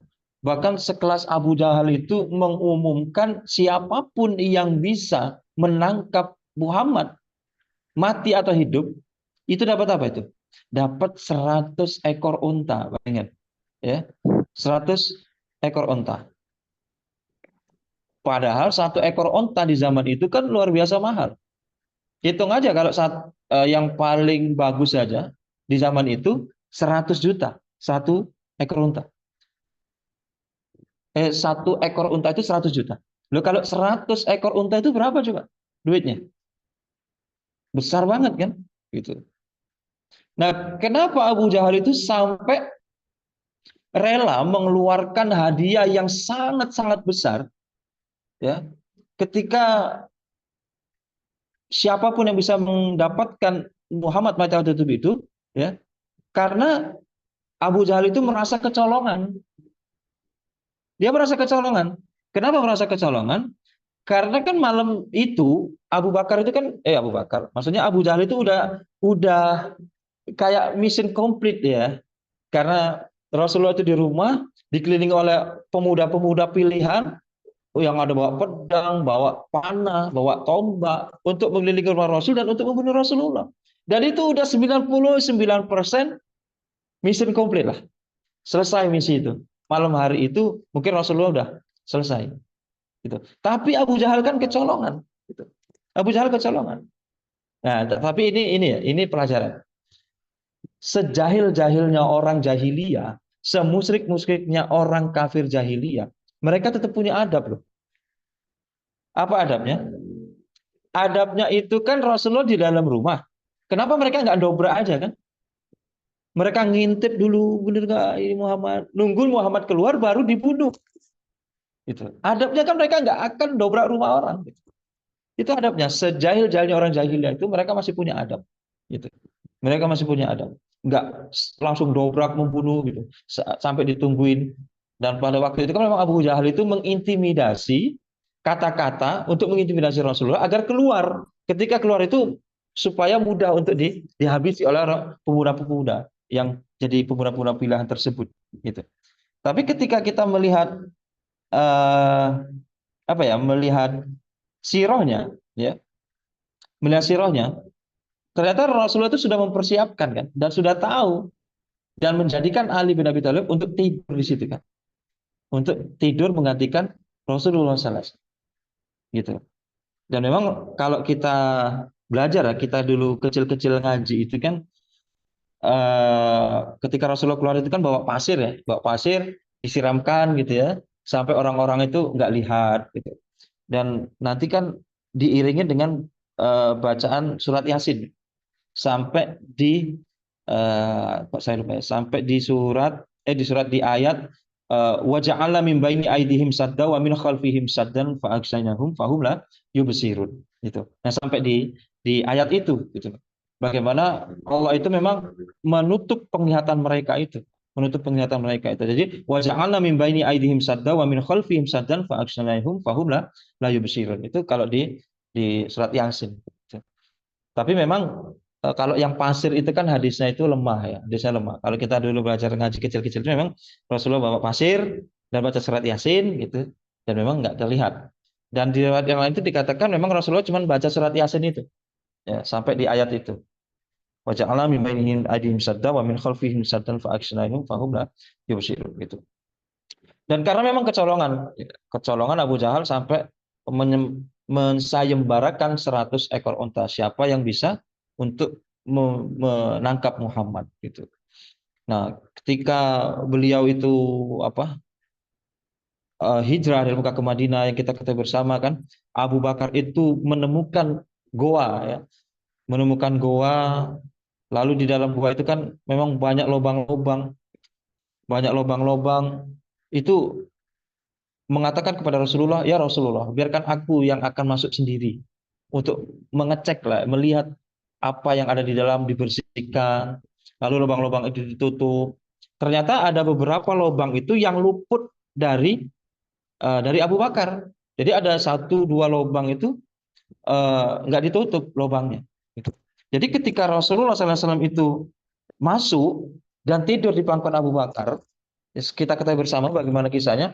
Abu Bakar itu menutup lubang-lubang itu yang tidak ditutup tadi dengan tangan. Tutup dengan tangan, lalu tutup lagi dengan tangan, ada dengan kaki, gitu ya. Jadi lubang-lubang yang luput tidak ditutup dengan batu tadi ditutupi dengan tangan. Jadi wajar ketika kita membaca sirah Nabawiyah, Abu Bakar itu tangannya kan digigit kalajengking. Di riwayat yang lain digigit ular, ya. Digigit ular. Dan memang Abu Bakar itu kan menangis. Menangis, lalu air matanya itu ya kalau beliau teriak, beliau ngomong itu kan pasti nanti Rasulullah bangun kan. Dan beliau nggak mau Rasulullah itu bangun ketika lagi tertidur di bangkuan Abu Bakar gitu. Maka Abu Bakar itu ya udah tahan aja tuh sampai bengkak gitu loh. Bayangkan kalajengking Arab itu gimana besarnya gitu loh.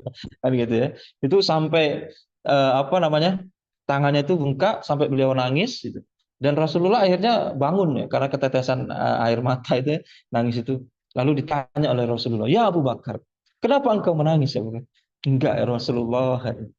"Kenapa engkau menangis? Apa kamu eh, sedih karena hartamu ditinggal di Madinah?" "Enggak ya Rasulullah." "Apa kamu sedih meninggalkan keluargamu di Mekah?" "Enggak ya Rasulullah." "Apakah kamu sedih karena engkau hijrah bersamaku karena sangat bahaya ini?" "Enggak ya Rasulullah." "Kenapa engkau menangis ya Abu Bakar?" kata Rasulullah. Tanganku ya Rasulullah itu digigit sama kalajengking gitu sampai bengkak. Kenapa nggak ngomong dari tadi kata Rasulullah. Maka akhirnya oleh Rasulullah kan diludahin ya, diludahin lalu dioleskan ke tangannya Abu Bakar gitu. Itu kalau ludahnya Rasul itu gitu. Sembuh gitu ya. Kalau ludahnya kita ya Mas Habib itu bukan sembuh Mas Habib. Jadi tetanus mungkin ya. Kan gitu. Kalau ludah kita itu langsung diolesin ke teman ya jadi tetanus, gatel-gatel. Tapi ludahnya Rasul itu enggak sembuh gitu. Sembuh bagaimana akhirnya tangannya Abu Bakar itu sembuh gitu.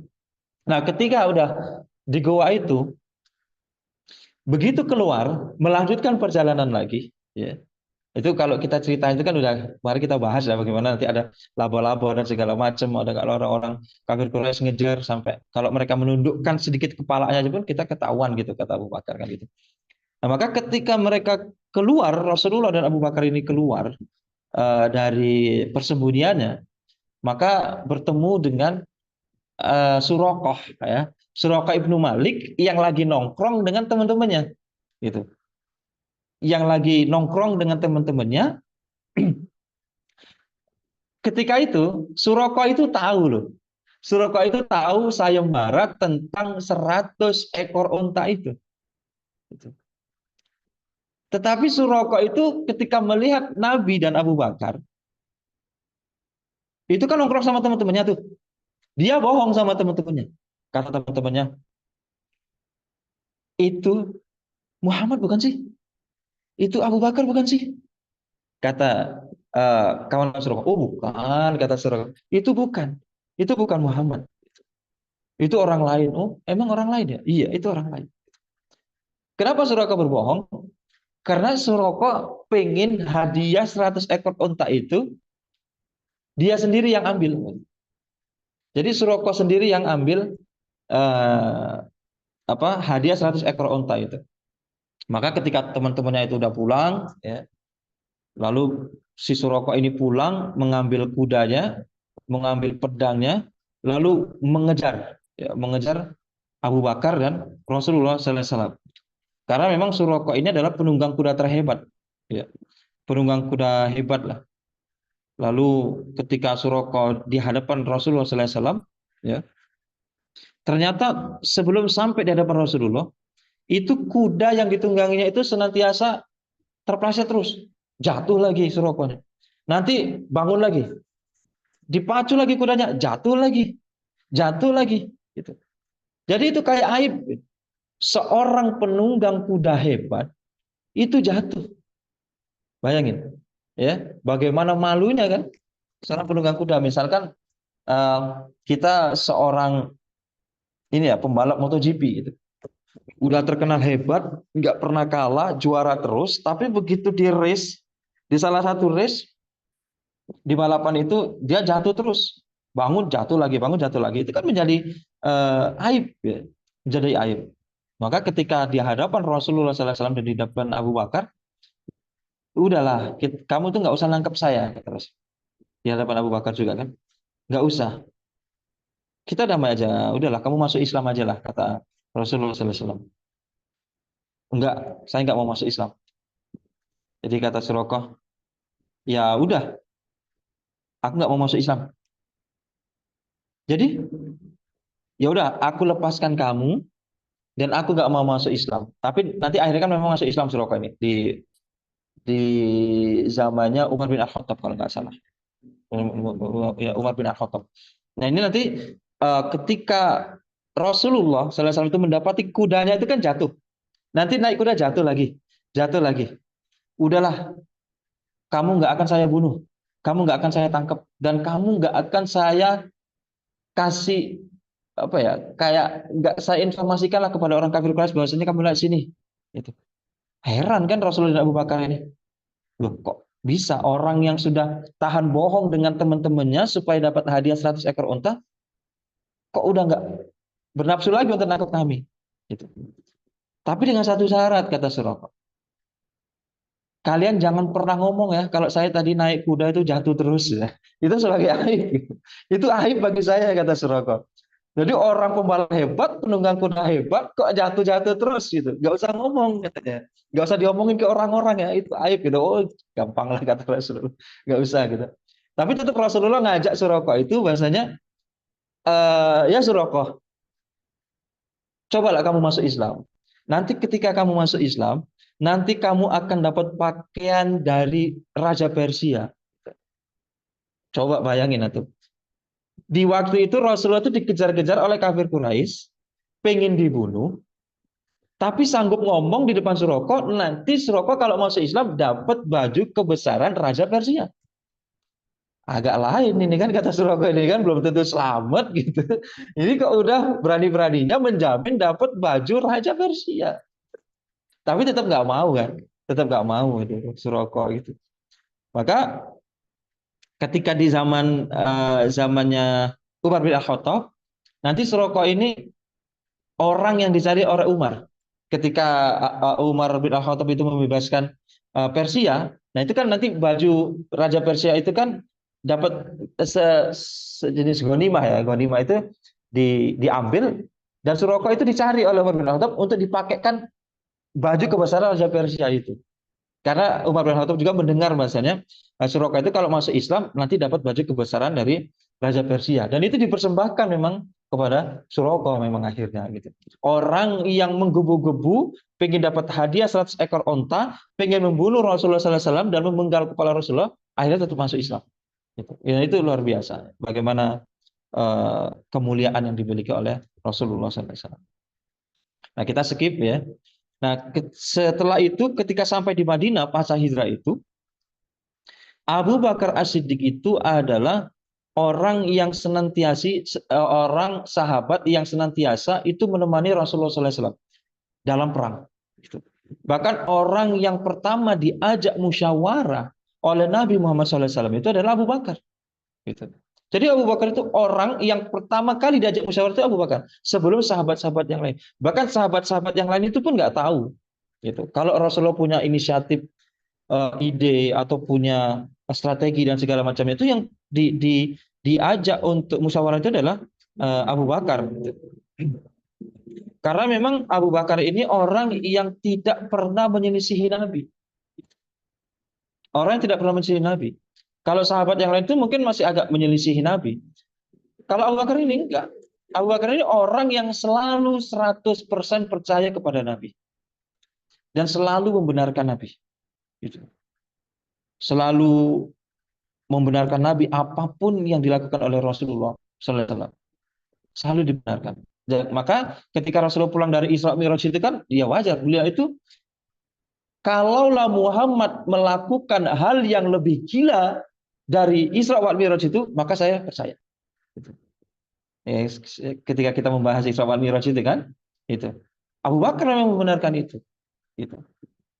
Kalau Abu Bakar itu kan Abu Bakar As-Siddiq, maka gelarnya itu kan orang yang percaya, dipercaya, gitu. Orang yang mempercayai dan dapat dipercaya lah. As-Siddiq, mempercayakan, membenarkan.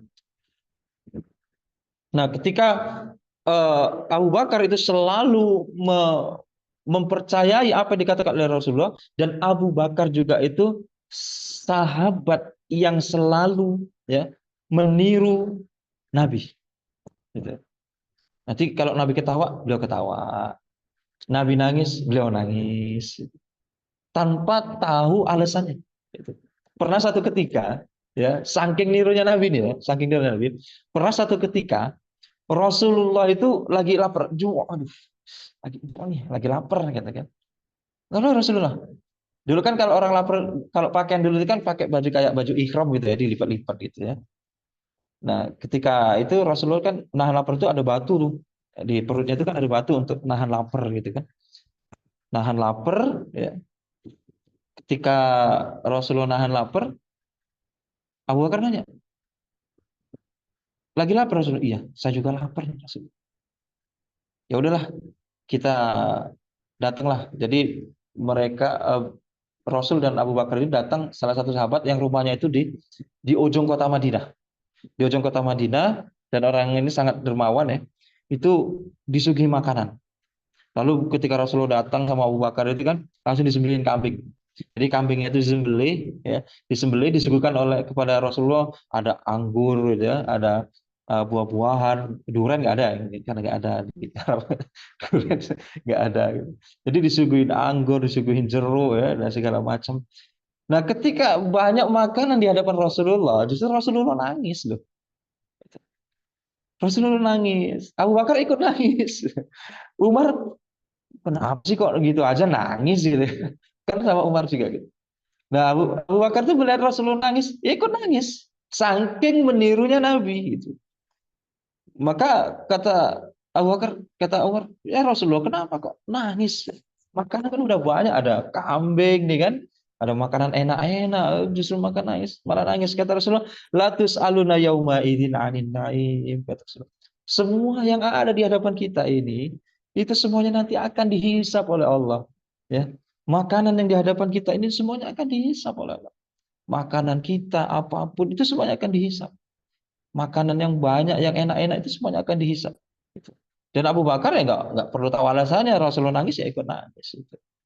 Jadi Rasulullah itu menyebutkan gini, makanan ya sekecil-kecilnya makanan itu ada kontribusi 10 orang bahkan ratusan orang.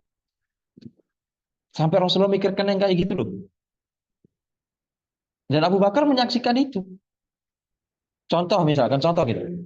Misalkan Mas Habib makan pecel nih.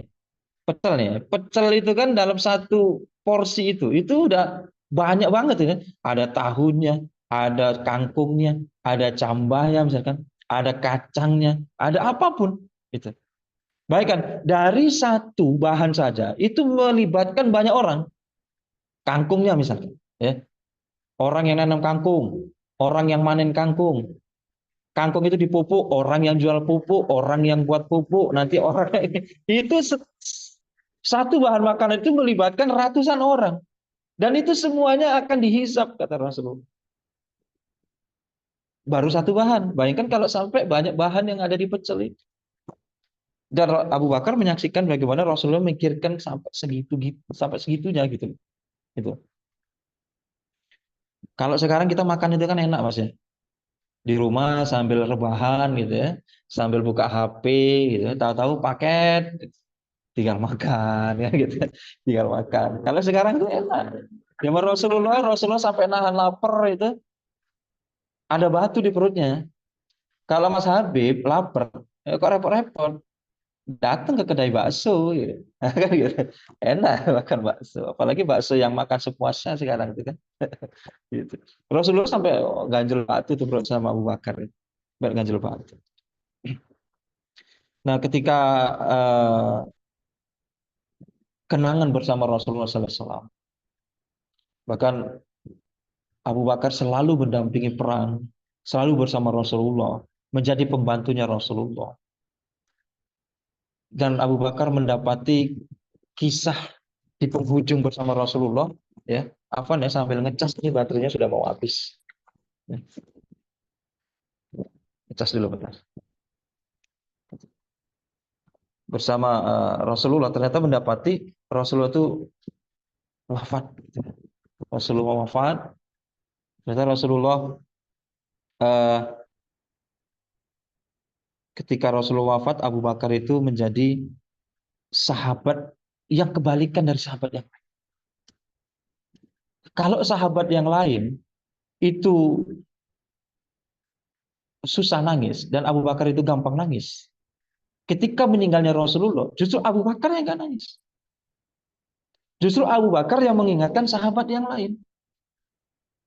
Kalau kita lihat bagaimana Umar itu sampai ngambil pedang loh. Siapa yang bilang Muhammad mati, meninggal, wafat, akan saya penggal kepalanya. Kata Umar. Dan Abu Bakar justru orang yang paling tenang, orang yang paling tegar untuk menyadarkan sahabat-sahabat yang lain. Gitu.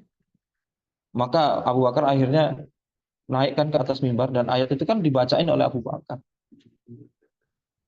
Ketika kalian itu, apabila kalian menyembah Muhammad, ingatlah Muhammad itu sudah mati. Tapi ketika kalian menyembah Allah, Allah itu tidak akan pernah mati. Maka turunlah ayat itu yang mengatakan kepada kita bahwasanya Nabi Muhammad itu adalah Rasul, utusan Allah, yang mana sama dengan seperti nabi-nabi yang lain. Gitu. Apakah dengan wafatnya Muhammad engkau akan murtad? Kata Allah kan. Maka murtadnya kalian, bahkan seluruh dunia itu murtad, kata Allah, tidak akan merubah kebesaran Allah. Itu berkenaan dengan wafatnya Rasulullah Shallallahu Alaihi Wasallam. Dan itu memang seolah-olah menyadarkan para sahabat yang lain. Padahal ayat ini kan udah turun lama, gitu. Ayat ini udah turun lama dan dibacakan oleh Nabi. Tapi begitu Rasulullah wafat, sahabat yang lain itu kayak nggak sadar gitu loh ada ayat itu. Kan sahabat Nabi hafal Al-Quran. Kok nggak sadar? Ketika dibacain oleh Abu Bakar, kok ayat ini kayak baru turun. Kayak baru turun. Nah itu karena Abu Bakar menyadarkan para sahabat yang lain. Gitu. Dan itu luar biasa bagaimana ketegaran Abu Bakar As-Siddiq ketika membimbing para sahabatnya ya. Para sahabatnya. Dan kan nanti kita dibagi menjadi part 2 ya. Nanti itu insya Allah di tanggal 28 kalau nggak saya itu di part 2-nya. Pembahasan tentang Abu Bakar gitu. Nah mungkin sebatas itu ya ketika mendampingi dan menyadarkan Rasulullah wafat. Mungkin sebatas itu. Mungkin itu sekian dari saya. Silakan Mas Habib. Masya Allah. Quran jazakumullah khairan Ustaz atas materi yang telah disampaikan. Masya Allah. Gitu mengesankan ya cerita sahabat, apalagi cerita Rasulullah SAW. Oke, pada teman-teman semuanya yang ingin bertanya, boleh dipersilakan. Ini kita masuk sesi tanya jawab. Oke, pada teman-teman yang ingin bertanya secara langsung, boleh raise hand. Atau misalnya malu-malu nih, takut, boleh ketik aja di komen. Oh, yuk. Mana nih?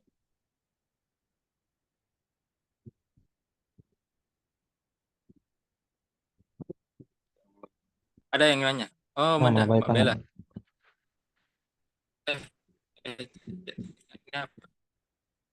Tunggu. Ya, silakan Mbak Bella. Untuk bertanya kepada Ustadz. Assalamualaikum Ustadz. Silakan Mbak.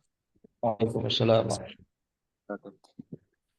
Sebelumnya terima kasih atas penyampaian ilmu-ilmu yang sudah disampaikan. Saya ada beberapa pertanyaan, apa boleh Ustadz? Silakan, tafadhol. Oke. Saya tadi sudah mencatat beberapa pertanyaan dari apa yang Ustadz sampaikan. Jadi saya ada beberapa pertanyaan, ada 3 Ustadz. Pertanyaan pertama saya Banyak ini, benar. Ya, maaf silakan. ya Ustadz. Pertanyaan pertama saya Ustadz, apakah Rasulullah dan Nabi bersahabat saat mereka ini sudah dewasa atau pada saat mereka masih kecil juga sudah saling kenal gitu Ustaz. Lalu pertanyaan yang kedua, ini cuma sekedar pertanyaan aja ya Ustaz. Maksudnya kenapa Abu Bakar itu segitu percaya banget sama Rasulullah gitu Ustaz. Padahal pada saat itu Rasulullah belum menjadi Rasul ataupun Nabi. Lalu yang ketiga, ini Ustaz. Kalau sahabat-sahabat yang lain kan mungkin kita udah tahu ya beberapa istrinya. Nah, tapi kalau saya ini Ustaz, belum tahu Abu Bakar ini memiliki beberapa istri, Ustaz. Ya, istri ya. Ya. Lalu yang Oke. keempat, Ustaz. Loh, nambah? Nambah satu ya, Tambah Ustaz. lagi. Amalan Iya. amalan ringan apa yang selalu dilakukan oleh Abu Bakar, Ustaz? Terima kasih ya, Ustaz. Ya. Ya, ini satu orang mewakili semua peserta. Iya. Pak langsung ya, Ustaz. Oke. Ya. Ya, silakan Mas Habib dijawab. Kayaknya belum. Oh, belum. Oh, ya. Belum. Ya. Jadi ini boleh dijawab ini ya? Boleh langsung. Boleh ya, langsung ya. Ya, pertanyaan pertama. Apakah Abu Bakar ini bersahabat atau berteman dengan Nabi ketika masih kecil? Enggak. Abu Bakar ini ketemu dengan Rasulullah ketika menjadi partner bisnis. Karena memang Rasulullah itu kan menjadi orang yang mengelola hartanya Khadijah, ya. Hartanya istrinya, yaitu Khadijah sebelum menjadi istrinya itu kan. Nah, ketika Rasulullah menjadi seorang pebisnis, seorang pengusaha, maka bertemu dengan circle-circle yang juga pengusaha, pebisnis, yaitu bertemu dengan Abu Bakar gitu. Dan karena memang Abu Bakar ini orang yang hanif, orang yang memang mengikuti mila Ibrahim dan tidak percaya dengan agama-agama yang tidak masuk akal bagi dia, maka ya wajar akhirnya bisa berteman dengan orang yang baik juga gitu. Orang yang baik juga, maka bertemu dengan Rasulullah SAW nyambung ya, dan memang orangnya itu orang yang hanif, orang yang lurus, maka nyambung bertemu dengan Rasulullah SAW. Nah, kenapa Abu Bakar itu selalu mempercayai apa yang dikatakan oleh Rasulullah? Karena memang Abu Bakar itu tahu betul bagaimana sikap dan perbuatan yang dilakukan oleh Rasulullah. Dan memang Rasulullah kan sudah terkenal menjadi orang yang punya gelar Al-Amin, ya. Orang yang punya gelar orang yang terpercaya. Orang terpercaya, dan Abu Bakar itu ya dalam tanda kutip meriset itu bukan hanya sekali dua kali gitu, maka terus menerus karena terus berinteraksi apa yang dilakukan oleh Rasulullah, apa yang diucapkan oleh Rasulullah itu semua dengan apa yang dikatakan oleh Rasulullah gitu. Maka nggak ada alasan sedikit pun untuk meragukan Rasulullah, maksudnya tidak ada alasan sedikit pun untuk meragukan Rasulullah, karena ketika bertransaksi muamalah dengan Rasulullah itu semuanya benar, semuanya baik, dan semuanya bisa dipercaya gitu, bisa dipercaya. Dan itu menjadikan Abu Bakar itu seperti kayaknya ini memang orang yang benar-benar luar biasa sih gitu. Jadi pernah nggak sih misalkan kita dapetin satu temen yang kita kayak apa ya, punya integritasnya itu luar biasa itu terhadap apapun itu. Nah, Nabi Muhammad itu di pandangan Abu Bakar itu seperti itu gitu. Seperti itu. Jadi wajar ketika Abu Bakar itu tidak meragukan Rasulullah SAW. Jadi ketika ingin memeluk Islam ya langsung ayo gitu, siap kan gitu.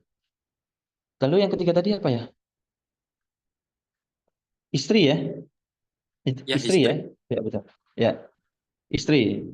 Jadi seperti kebanyakan orang-orang Arab terdahulu ya, orang-orang Arab terdahulu itu istrinya banyak, gitu. Istrinya banyak. Jadi kayak istri pertama Rasulullah, istri pertama Abu Bakar itu namanya itu Qutaitillah binti Abdul Uzza, gitu ya. Ini waktu di zaman jahiliyah ya. Waktu di zaman jahiliyah itu Abu Bakar itu punya istri pertama ini, istri pertama itu namanya Qutailah.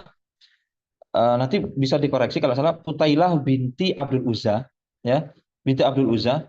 Dan ini mereka cerai ketika masih jahiliyah gitu. Nah, itu tadi saya katakan salah satu istri Rasulullah nggak masuk Islam itu jadi perdebatan. Kutailah ini ketika cerai itu sudah masuk Islam atau belum? Tapi kebanyakan para ulama mengatakan Qutaillah ini belum masuk Islam ketika cerai. Karena ada riwayat yang mengatakan ketika Asma itu dihampiri oleh ibunya, yaitu Qutaillah itu membawa keju, ya, membawa keju itu nggak diterima oleh Asma, gitu, dengan alasan bahasanya ibunya itu masih kafir. Itu riwayat yang mengatakan seperti itu. Ibunya itu masih kafir. Maka ketika kabar ini didengar oleh Rasulullah SAW, itu katanya nggak boleh. Kamu tetap harus bersilaturahmi dengan ibumu walaupun mereka kafir. Maka akhirnya ketika ibunya mendatangi anaknya yaitu Asma binti Abu Bakar itu tetap diambil apa yang dibawa oleh ibunya.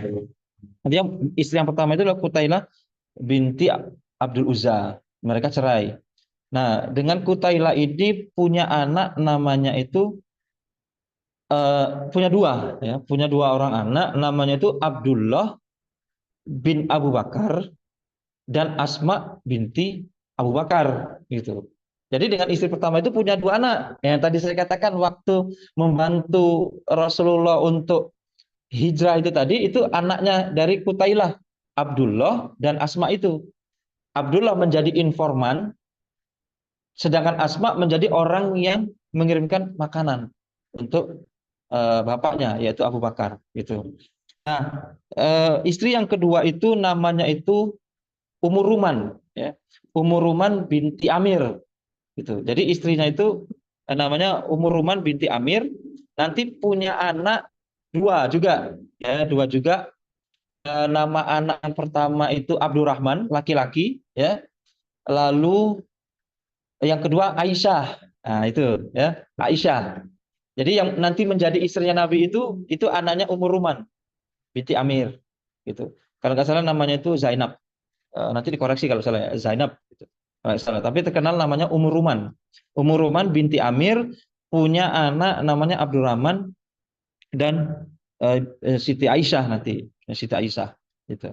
Nah, di istri ketiga itu nama istrinya itu Habibah binti Kharijah, ya. Habibah binti Kharijah, itu. Nah, ini Habibah ini dijodohkan oleh Rasul. Nah, jadi Rasulullah itu punya kayak untuk apa ya, mempererat kekerabatan. Rasulullah punya teman namanya itu Kharijah. Kharijah itu nanti punya anak namanya Habibah. Nah, itu memang dianjurkan oleh Rasulullah bahasanya Abu Bakar itu untuk mempersunting Habibah. Ya, jadi Abu Bakar itu suruh mempersunting Habibah, disuruh oleh Rasulullah SAW.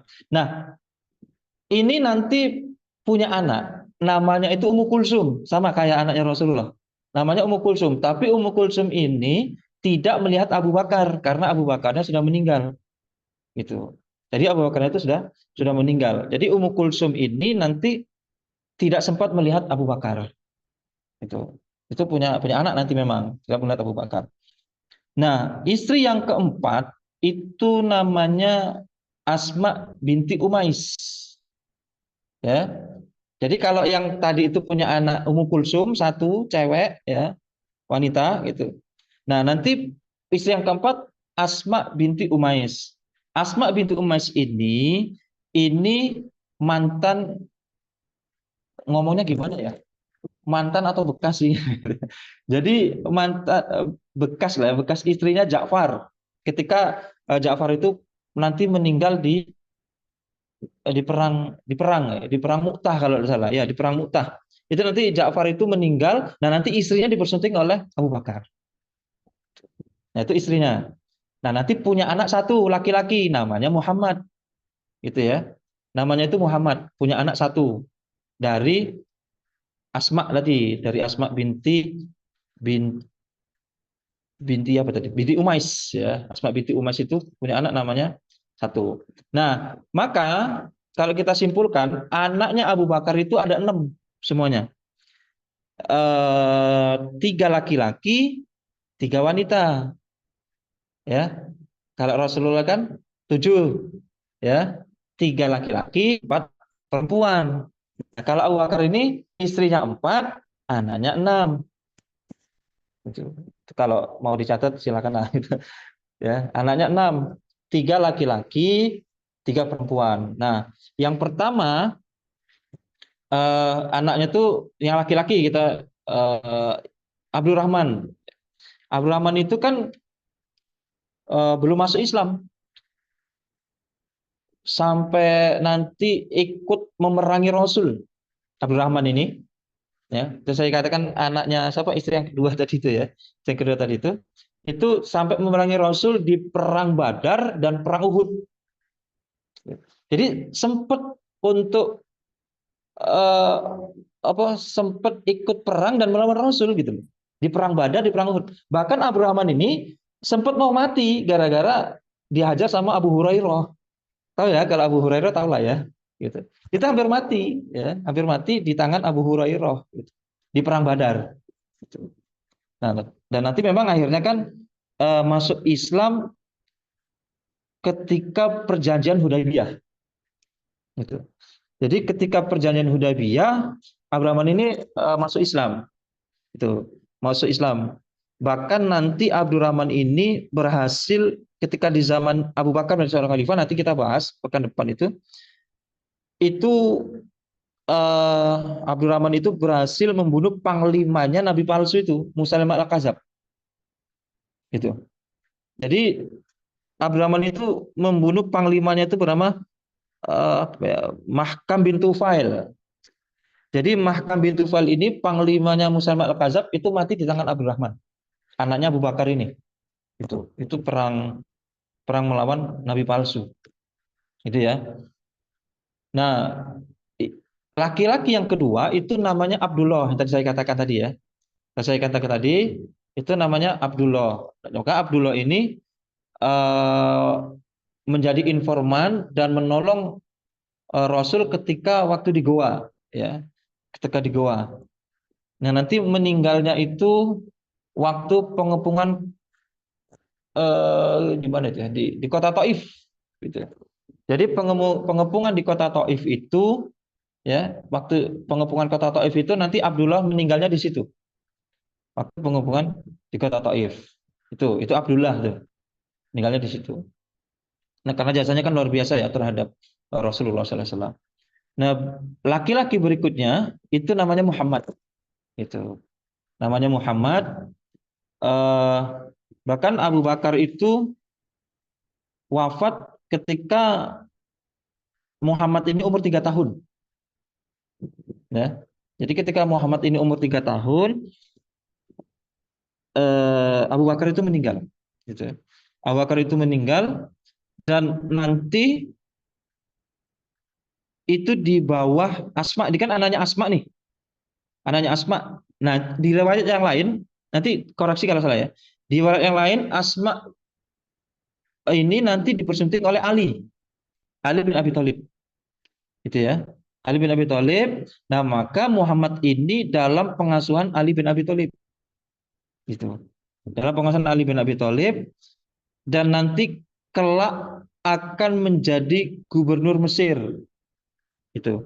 Ketika Ali bin Abi Thalib menjadi seorang khalifah nanti. Itu. Nanti menjadi gubernur Mesir itu adalah Muhammad ini. Itu. Muhammad.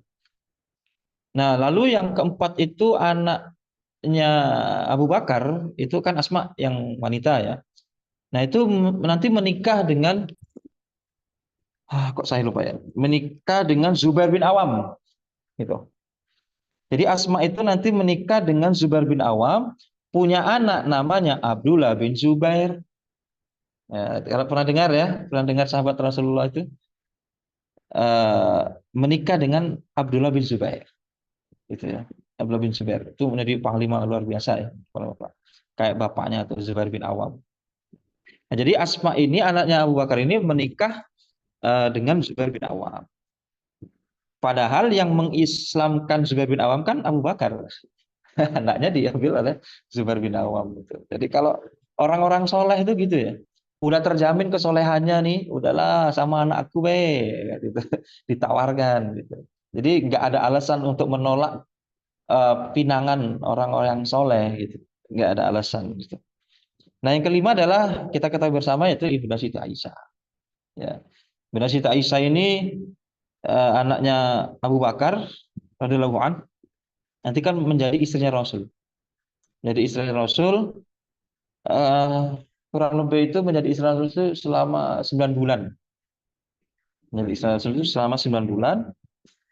Dan memang Aisyah ini kan terkenal cerdas ya, terkenal Masya Allah ya, wanita yang sangat luar biasa akan ingatannya, kecerdasannya, bahkan menjadi seorang mufti nanti, orang yang bisa memberikan fatwa itu. Bahkan meriwayatkan hadis itu 2000 lebih dalam kurun waktu 9 bulan itu ya. Itu luar biasa ya. Nah, lalu yang berikutnya adalah Ummu Kulsum. Ummu Kulsum ini kan nggak pernah ketemu Nabi. Nah, nanti menikah dengan Tolha bin Ubaidillah. Nah, nanti ketika Ummu Kulsum ini menikah dengan Tolha bin Ubaidillah, Tolha bin Ubaidillah itu meninggal. Nah, nanti menikah dengan saudaranya, nggak tahu kakaknya atau adiknya ya. Itu dengan Abdurrahman bin Ubaidillah. Abdullah bin Ubaidillah gitu. Nanti menikah dengan saudaranya ketika Tolhanya itu meninggal. Gitu. Nah, itu Ummu Kulsum, walaupun tidak sempat melihat Abu Bakar. Gitu. Mungkin itu sedikit tambahan. Tadi yang keempat apa tadi? Amalan Dicatat. kayaknya tadi. Lupa. Hah? Amalan kayaknya. Oh, amalan. Takbir. Ya, amal. Jadi amalan ya itu ya. Jadi amalan. Betul betul. Nah, jadi amalan-amalan yang dilakukan atau yang dimiliki oleh Abu Bakar ya. Abu Bakar ini sangat banyak ya kalau kita bisa sebutkan satu persatu ya. Tapi paling enggak itu saya bisa sebutkan salah satunya aja lah ya. Jadi yang pertama itu adalah orang yang sangat dermawan. Kalau antum lihat ya bagaimana kisahnya itu, Abu Bakar itu kan memberikan semua hartanya untuk Islam, bahkan menyisakan Allah dan Rasulnya saja, kan gitu. Itu sangat-sangat luar biasa, dermawan sekali. Jadi kalau dermawan itu kan punya tingkatan ya, punya tingkatan. Yang tingkatannya itu nanti insya Allah kapan-kapan kita bahas lah. Itu artinya kepanjangan tadi, ya. Insya Allah kapan-kapan kita bahas. Nah, itu menginfakkan seluruh hartanya ya, seluruh hartanya itu kepada untuk Islam maksudnya, untuk Islam. Bahkan semua harta yang ada di dalam diri Abu Bakar itu dikasihkan untuk Islam dan beliau rela untuk hidup miskin. Gitu.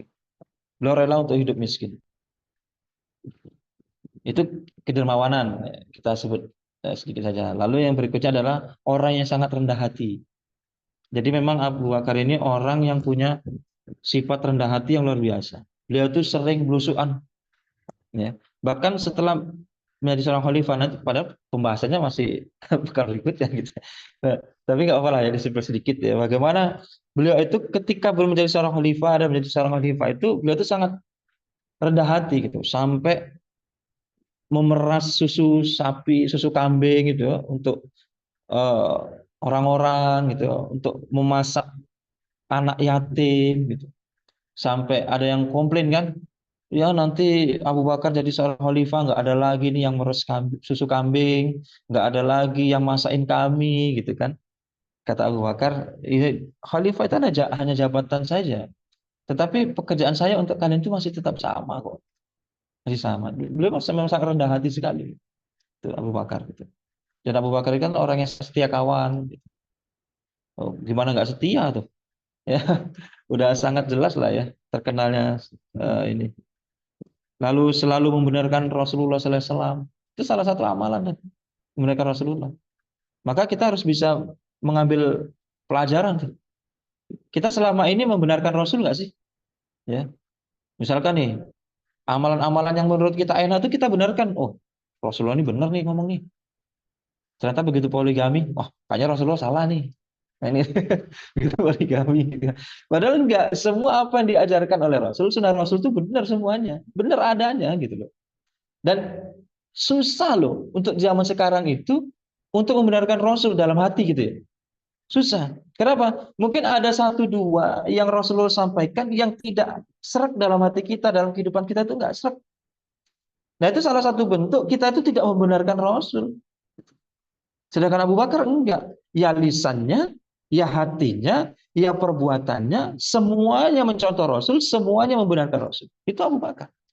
Nah kita bisa nggak sampai selevel itu? Sampai selevel Abu Bakar kita bisa nggak sekarang? Nah kita muhasabah lah ya. Bisa nggak kayak Abu Bakar itu? Karena memang itu amalan yang sangat luar biasa, amalan hati. Karena memang amalan hati itu kan amalan yang langsung diganjar Allah itu surga. Maksudnya gini, amalan hati itu amalan yang tidak disebutkan ukurannya. Itu amalan hati. Kan tiga nih. Amalan yang kalau itu kita lakukan, Allah itu ganjar dan nggak disebut ganjaran itu sebesar apa. Yang pertama itu puasa di bulan Ramadan. Itu amalan hati apa amalan fisik? Amalan fisik. Amalan fisik, betul. Itu. Nah, yang kedua ini amalan hati. Apa itu amalan hati? Yang kalau kita lakukan, Allah kasih pahala yang luar biasa, saking hebatnya, saking dahsyatnya, itu nggak pernah ada ukuran. Apa amalan hati yang dua ini? Yang pertama adalah sabar, yang kedua adalah memaafkan sesama manusia. Itu kan amalan hati itu. Sabar dan memaafkan sesama manusia. Mudah atau susah itu memiliki dua ini? Susah pasti. Sabar ada batasnya. Kalau kita bilang kan gitu. Ya sabar juga ada batasnya. Nah, kan gitu. Padahal itu bukan bentuk kesabaran kalau udah ngomong kayak gitu. Nah yang kedua ini memaafkan. Yo aku tuh bisa lisannya maaf kok. Tapi kalau hatinya kaget dulu lah. Nah, kan gitu. Itu amalan hati sebenarnya. Sabar dan memaafkan. Itu dua itu. Maka amalan-amalan hati inilah yang nanti akan Allah ganjar. Allah kasih balasan yang itu nggak pernah ada ukuran sebesar apa. Saking besarnya. Itu. Dan amalan sifat yang dimiliki Abu Bakar itu adalah beliau itu suka menolong.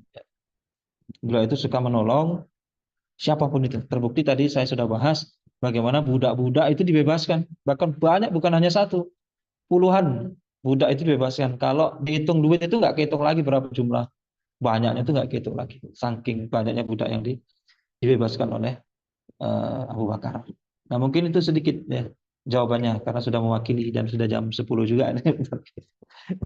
Ya Allah itu. Mungkin itu. Ya, Wallahu a'lam. syukran Ustaz. Semoga menjawab ya Mbak Bella atas jawabannya tadi, Masya Allah panjang ya. Panjang ya. Ya, ya lumayan. Mungkin ini jawaban lagi atau gimana? Mungkin kita cukupkan aja Ustaz ya. Mungkin udah malam juga. Mungkin untuk jawabannya Iya. selanjutnya akan pekan depan lah. Episode kedua kan masih ada ya. Ya. Nanti di share aja tuh pertanyaannya apa. Nanti bisa jadi PR buat saya kan. Oke, nanti boleh di-share ke grup atau di-share ke adminnya nanti ya. Boleh Nanti Mas disampaikan. Habib nanti share aja Mas Habib ke WA ya. Apakah kajian ini rutin digelar setiap malam Jumat dan apakah boleh di-share link? Ya boleh. Boleh Kalau setiap malam Jumat itu sama Mas Surya Abu Zaki dengan saya setiap malam Jumat. Dan ada juga yang kajian-kajian lainnya, bukan malam Iya, Jumat aja ya. betul. Iya, betul. Keren Ustaz, Masya Allah, terima kasih atas materi yang telah disampaikan dan menjadi amal jariah untuk Ustaz dan untuk kita semua menjadi pembelajaran untuk kehidupan sehari-hari ya, dan bisa menambah kecintaan kita kepada baginda Rasulullah SAW. Kepada teman-teman semua, terima kasih ini 21 orang yang stay masih tetap bertahan Masya Allah. Masih bertahan sampai saat ini. Terima kasih kepada teman-teman untuk menyempatkan waktunya. Kami sebagai host Akbar mungkin banyak kali atau kekeliruan dalam perkataan atau sebagainya. Dan saya mohon maaf, kepada Allah juga saya mohon ampun. Mungkin kita akhiri saja kajian kita pada malam hari ini dengan mengucapkan istighfar 3 kali. Untuk istighfar 3 kali. Astagfirullahaladzim, astagfirullahaladzim, astagfirullahaladzim. dan doa kafaratul majelis. Subhanakallahumma wa bihamdika. Subhanakallahumma wa bihamdika asyhadu an la ilaha illa anta astaghfiruka wa atubu ilaik. Wassalamualaikum. Terima kasih kepada teman-teman semuanya. Saya akhiri wabillahi taufiq wal hidayah. Wassalamualaikum warahmatullahi wabarakatuh. Waalaikumsalam warahmatullahi wabarakatuh. Jangan lupa tanggal 28 dengan Jangan Abu lupa Bakar lagi pembahasannya. pembahasannya Ya, ini sangat seru lanjut ya. soalnya. Iya. Debat 2. Oke. Terima kasih Ustaz. Ya, jazakallah. Assalamualaikum. Izin keluar ya.